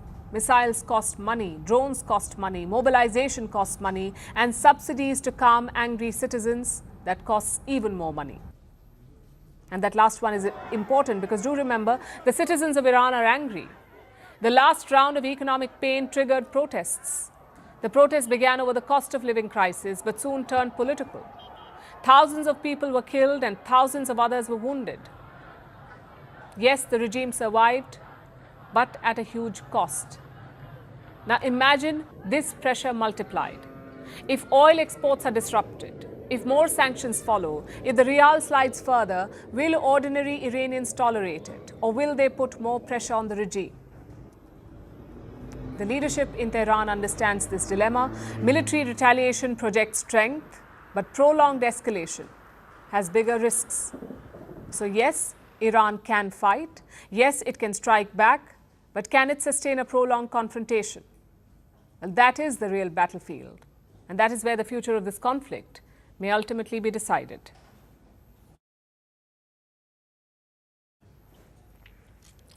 The economic toll of this conflict is already evident. The biggest blow has landed on aviation.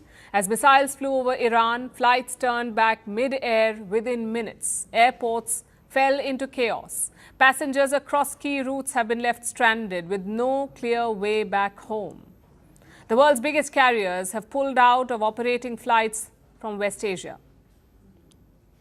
Emirates, British Airways, Air France, Lufthansa, and from India, Air India and Indigo have cancelled flights too.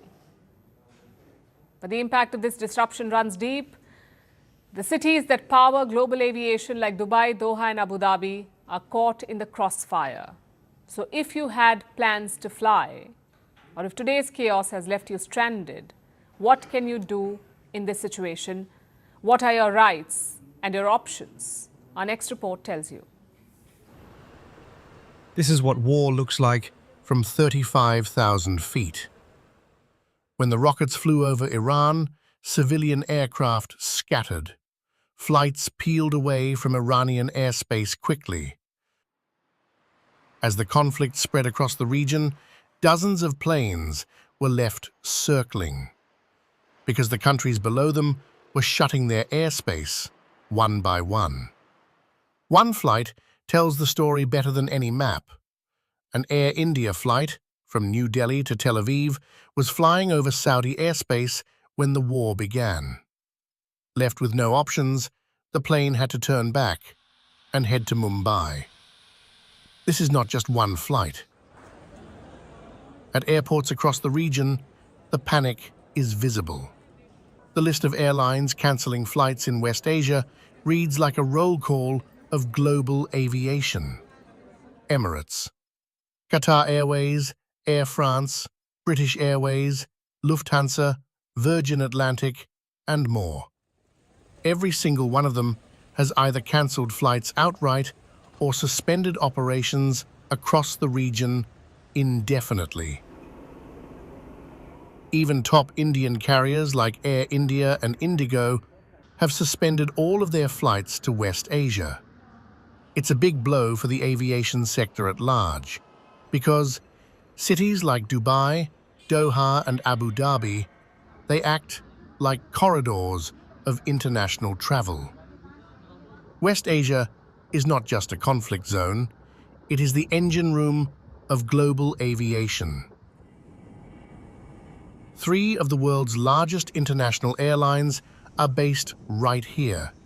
Emirates in Dubai, Qatar Airways in Doha, Etihad in Abu Dhabi. All of them are now impacted. It's an ordeal for the hundreds of passengers who now find themselves stranded at airports, even if the airlines resume flights.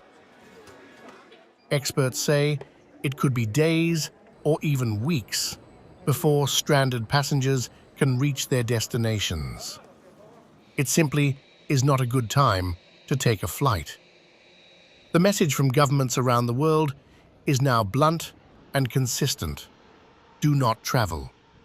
Multiple countries have issued formal advisories. They have warned their citizens to stay away from Iran. For those already living across West Asia, the guidance goes further. Citizens have been asked to limit their movement, stay indoors, and be ready, take shelter.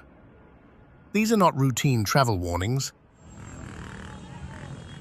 Governments issue advisories like these when they believe the risk is real and immediate.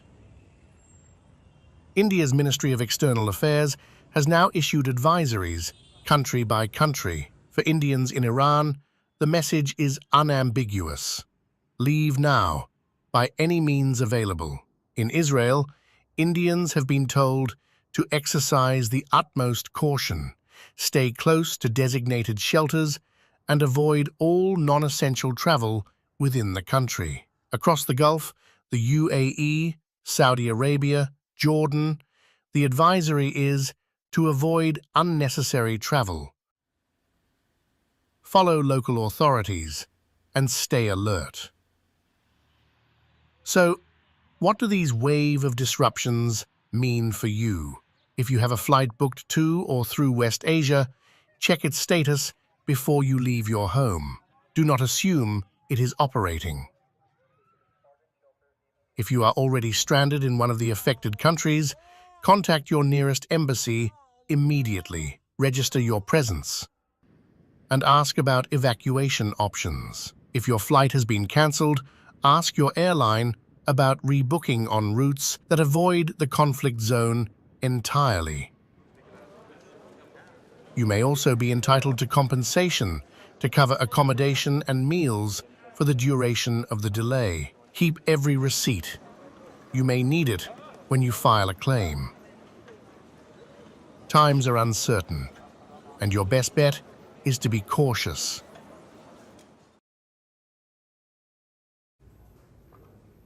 Right now, this is not just a regional flare-up, it's a moment that could redraw fault lines across West Asia and beyond. From the United Nations to Moscow, from Brussels to New Delhi, the reactions are pouring in. Some call it aggression, others call it consequence, but everyone agrees on one thing: the stakes have never been higher. The United Nations Security Council has called for an emergency meeting, which means diplomats will gather in a room, deliver strongly worded speeches, express deep concern, call for maximum restraint, and then adjourn for coffee. It won't change anything, but our next report takes a look at the global reactions. Right now, the question isn't who started it, but who can stop it. As America, Israel, and Iran trade fire, the entire world is holding its breath. Especially the United Nations. The UN's human rights chief, Volker Turk, did not mince words. He condemned both the US-Israel strikes and Iran's retaliation. His message was simple: more attacks will only bring death, destruction, and human misery. Then came Russia. It has condemned the strikes as a pre-planned and unprovoked act of armed aggression. Moscow accused Washington and Tel Aviv of pushing the region toward what it called a possible radiological catastrophe. On the other side, Ukraine blamed Iran. Kiev argued that Tehran's own violent actions domestically and internationally triggered the response. Although Ukrainians never threatened Iran, but the Iranian regime chose to be Putin's accomplice and supplied him with Shahid drones. And not only with the drones themselves, but also with the technology. Iran also provided Russia with other weapons. Two completely different narratives. One sees aggression, the other sees consequence. And that's the global divide in a nutshell. Across Europe, the tone was anxious. The European Union called the situation perilous. European Commission Chief Ursula von der Leyen stressed one thing above all: nuclear safety. France's President Emmanuel Macron went even further. He warned the conflict could have grave consequences for international peace and security. He also called for an urgent UN Security Council meeting. Even the African Union stepped in, calling for immediate de-escalation. But why is Africa worried? It's because a war in West Asia doesn't stay in West Asia. Oil prices spike, food prices rise, shipping routes get disrupted. And it is already happening. Reports suggest some oil companies have suspended fuel shipments in Strait of Hormuz. The strait is the world's most important oil choke point. 20% of the world's oil passes through it. India says it is deeply concerned about the latest developments in Iran and the Gulf. New Delhi's message is clear: restraint, not retaliation. The government has urged all sides to avoid escalation and prioritize civilian safety. It has called for dialogue and diplomacy to cool tensions, while stressing that sovereignty and territorial integrity must be respected. But India isn't just issuing statements. Indian missions across the region are in touch with Indian nationals. Advisories have been issued, asking citizens to remain vigilant, stay connected with embassies, and strictly follow local security guidance. This is important because it directly affects millions of Indians living and working in the Gulf. But not everyone focused on de-escalation. Norway's foreign minister argued Israel broke international law. Under international rules, a preemptive strike is justified only if there is an imminent threat. Norway is basically asking, was there one? But amid all the reactions, there is a very different voice doing the rounds. Reza Pahlavi, son of Iran's last Shah, said, "Final victory is near," and urged Iranians to rebuild the country. That's regime change language. So while governments are calling for restraint, opposition figures are seeing an opportunity here. And that adds another layer to the crisis: internal instability. So the world is asking for restraint. But restraint only works if all sides choose it. Right now, West Asia is a tinderbox. One strike led to retaliation. Retaliation is leading to more escalation. And this could spiral into a global crisis and a wider regional conflict.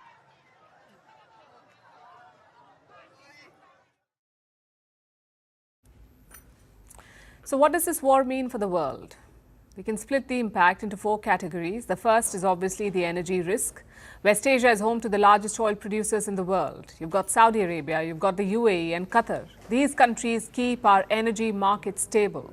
Put together, they make up 30% of the global oil production. And right now, that is at risk. Iran is targeting US bases in the Gulf. But if the situation escalates, they could expand the attacks, basically hit oil facilities or refineries. If that happens, oil supplies will be hampered, meaning oil prices will surge. They've already jumped by around 5% today. More attacks could drive them up further. Some experts say by nearly 20%. Oil prices could go up by 20%. That's the expectation.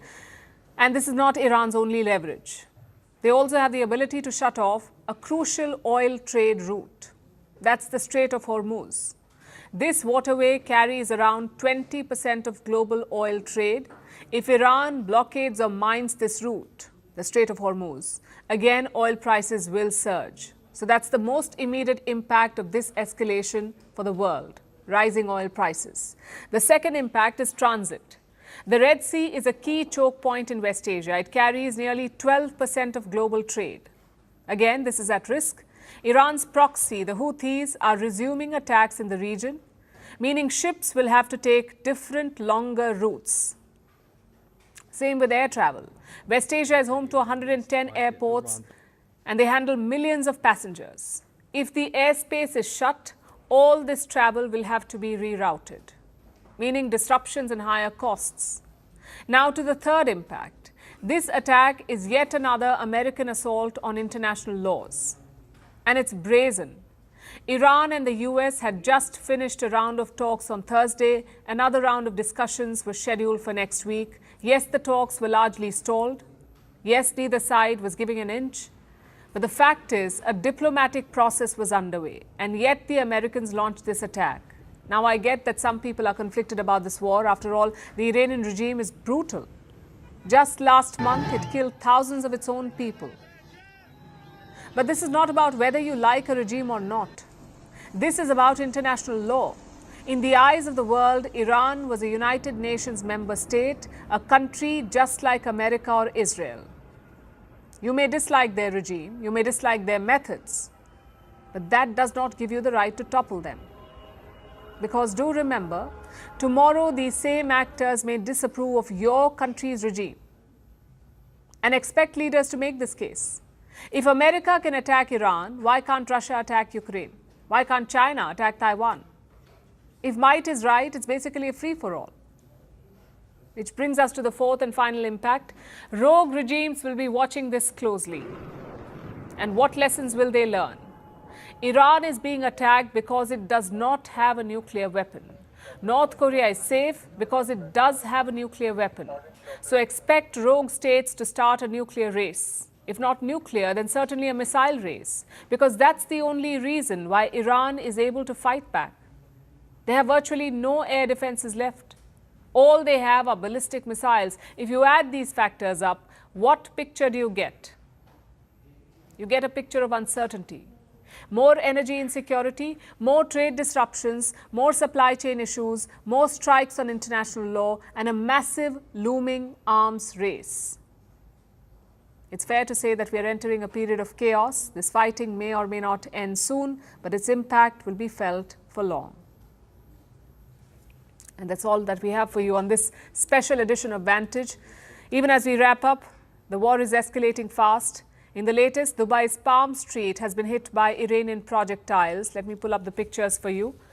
These are pictures from Dubai. They show a raging fire at the Fairmont Hotel on Palm Island. We'll get them up for you shortly. Dubai officials say that the blaze has been brought under control, but 4 people, we understand, have sustained injuries. These are the pictures that we have from Palm Street in Dubai.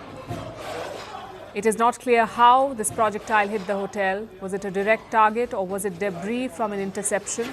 That is not confirmed yet. But this is a hotel in Dubai. This is clearly a civilian area. And Dubai, of course, is one of the biggest and most important cities in the world, a nerve center of commerce, tourism, and trade. Now, if incidents like these continue, if civilian sites come under attack like this, we are looking at major consequences.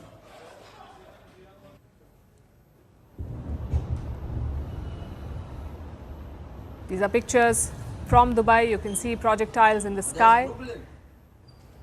We did tell you about 2 bases in the UAE coming under, 3 bases in fact coming under attack earlier today. One was in Dubai, but the attacks were limited to military installations, American military installations.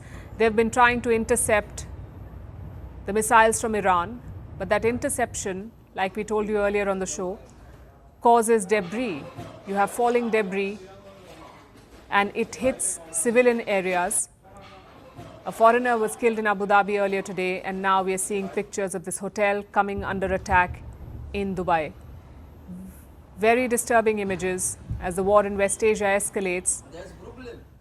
The US and Israel bombed Iran, and Iran retaliated, and Iran did make this threat in the run-up to this war that if they come under attack, all of America's allies in the region will be drawn into the war, and that's exactly what is happening. And they hope to use it as leverage. They're hoping that the Arab states can prevail upon Donald Trump and force him to step back. As things stand, this is a clear escalation, and it doesn't look good. We are looking at major consequences going forward. This is a developing story. These are pictures from Dubai. We are, of course, tracking all the updates. Do stay with First Post. for the latest on this story. War in West Asia. There's a fire. And this is another set of visuals from Dubai, the hotel coming under attack. Very disturbing images. A Saturday night in Dubai. A civilian area coming under attack. It's not clear if this was a direct attack or if it was a part of a missile that fell on a hotel. This is the Palm Street in Dubai. We're wrapping up with these images, but like I said, this is a developing story and we'll be tracking it here very closely for you on First Post. Thanks very much.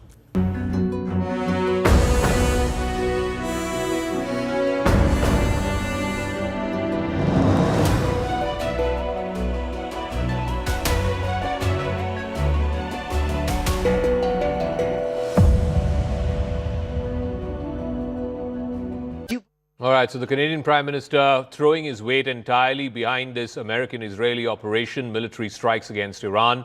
I just want to get a quick word in from Michael Kugelman on this. So the Canadian Prime Minister, is this also a way of him trying to sort of soothe the ruffled feathers with President Trump of late? Canada and America have had all kinds of problems when it comes to their trading relationship. Or we're not seeing the Canadian Prime Minister take the same line as, let's say, the French president or the Russian president for that matter? Right. I mean, we've already seen some other leaders from the West appear to come out in support of Israel and the United States. For example, the Australian Prime Minister came out with what came across as a pretty strong statement in support of the Iranian people, the Iranian public, which could be seen as going against the regime. It's going to be very delicate in terms of how America's allies handle things, and particularly those that are geographically located closer to the conflict. So, you know, as we know, some leaders are more concerned than others about upsetting or provoking the president. But, you know, given how explosive a situation this conflict has become, I think that everyone, that all heads of state, heads of government are just going to be very careful about how they message their views on the war, keeping in mind the conflict itself, but also how President Trump might react. Okay, just give me a moment, gentlemen. We're getting another piece of breaking news. Reuters is now reporting that the Iranian Defense Minister Amir Nasirzadeh and the IRGC top commander Mohammad Pakpour have both been killed in the Israeli attacks. Earlier, Israeli media had also reported that the defense minister and the leading commander of the IRGC both had been eliminated. Now it's been confirmed by a Western news agency in Reuters. These are two big targets, no doubt about it, and this will have far-reaching resonance in Iran and beyond. But the two principal protagonists, which is the Supreme Leader Ayatollah Ali Khamenei and the President Masoud Pezeshkian, both, we don't have any word yet on what is their status, what is their fate, are they still alive? The last we heard about the Supreme Leader was that he was taken into a hidden bunker. Of course, President Trump has made it amply clear that his objective for this military operation, Lion's Roar, is what the Israelis are calling it, Epic Fury is what the Americans are calling it, is regime change. He wants the Ayatollah regime to be deposed, and he wants the Iranian people to take back their government. I want to go back to Ambassador Dogra on this. What do you make of this latest confirmation now from Reuters that the defense minister and one of the lead commanders of the IRGC both have been eliminated in these strikes? Well, even if the supreme leader is eliminated, I think Iranians have already sort of figured for that consequence. They have the second line of leadership who will step in. So hopefully this is a serious blow, but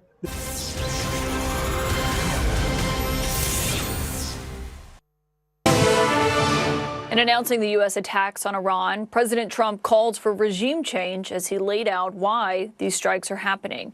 And his former national security advisor from his first term, John Bolton, said launching military strikes to effect regime change in Tehran is the most consequential decision of Donald Trump's presidency.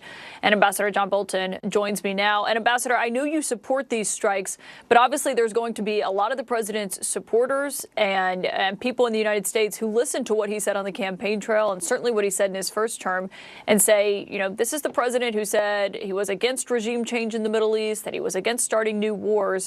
What do you make of what would you say to them tonight? Well, I think they made the mistake of believing that Donald Trump had a consistent philosophy, national security strategy, and policy, which he doesn't. My only regret is that I wasn't persuasive enough in the first term to get to this point. In terms of the regime change that the president is calling for, I mean, we have no idea right now what is the status of Iran's supreme leader. But I think a key question is what would happen next if he is ultimately killed in this attack? Well, I think at this point, really, the Revolutionary Guard is the governing force in Iran, and that's the element of state power that needs to be destroyed.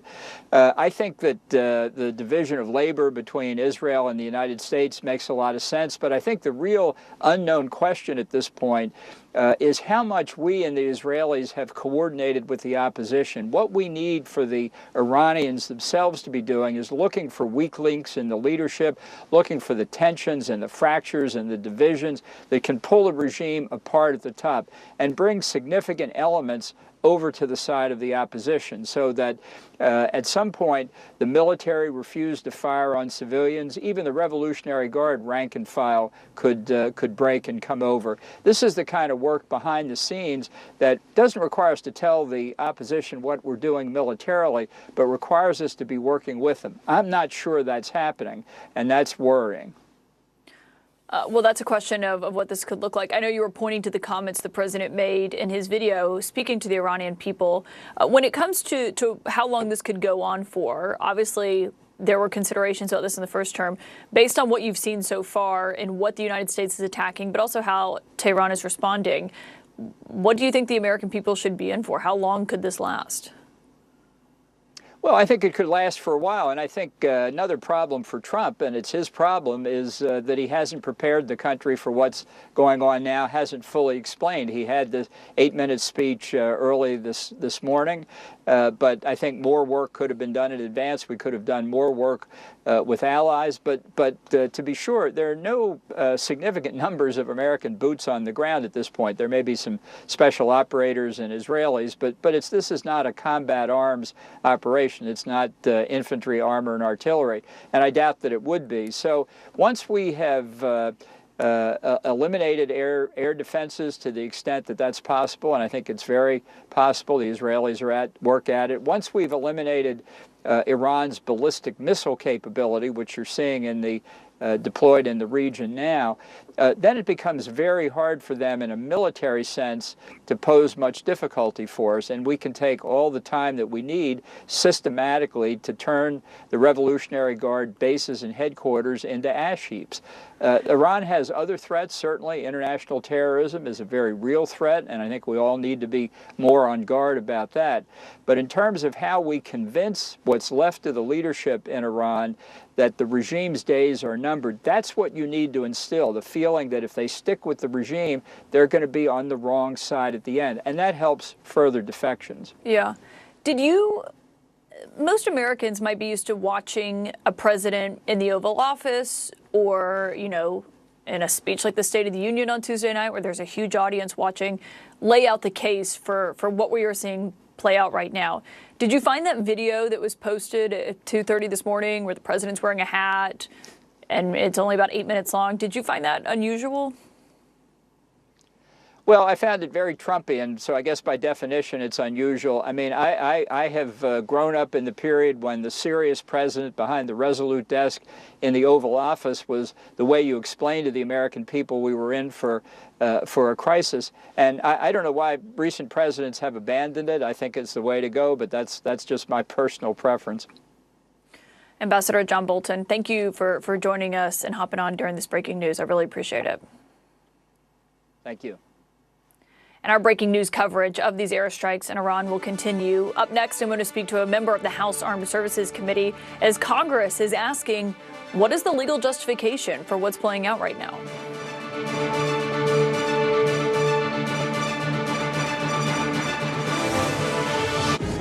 We have to treat. This is CNN Breaking News. And on our breaking news, there are air raid sirens ringing out in Tel Aviv as Israel has intercepted a wave of missiles and drones that have been launched their direction by Iran. Retaliation after the United States and Israel both conducted major strikes across Iran in the early hours this morning. The Israeli military says it's carried out another set of strikes targeting Iran's missile launchers, as we're seeing explosions play out across the region, including in the United Arab Emirates, along with Saudi Arabia, Jordan, Qatar, and also Bahrain.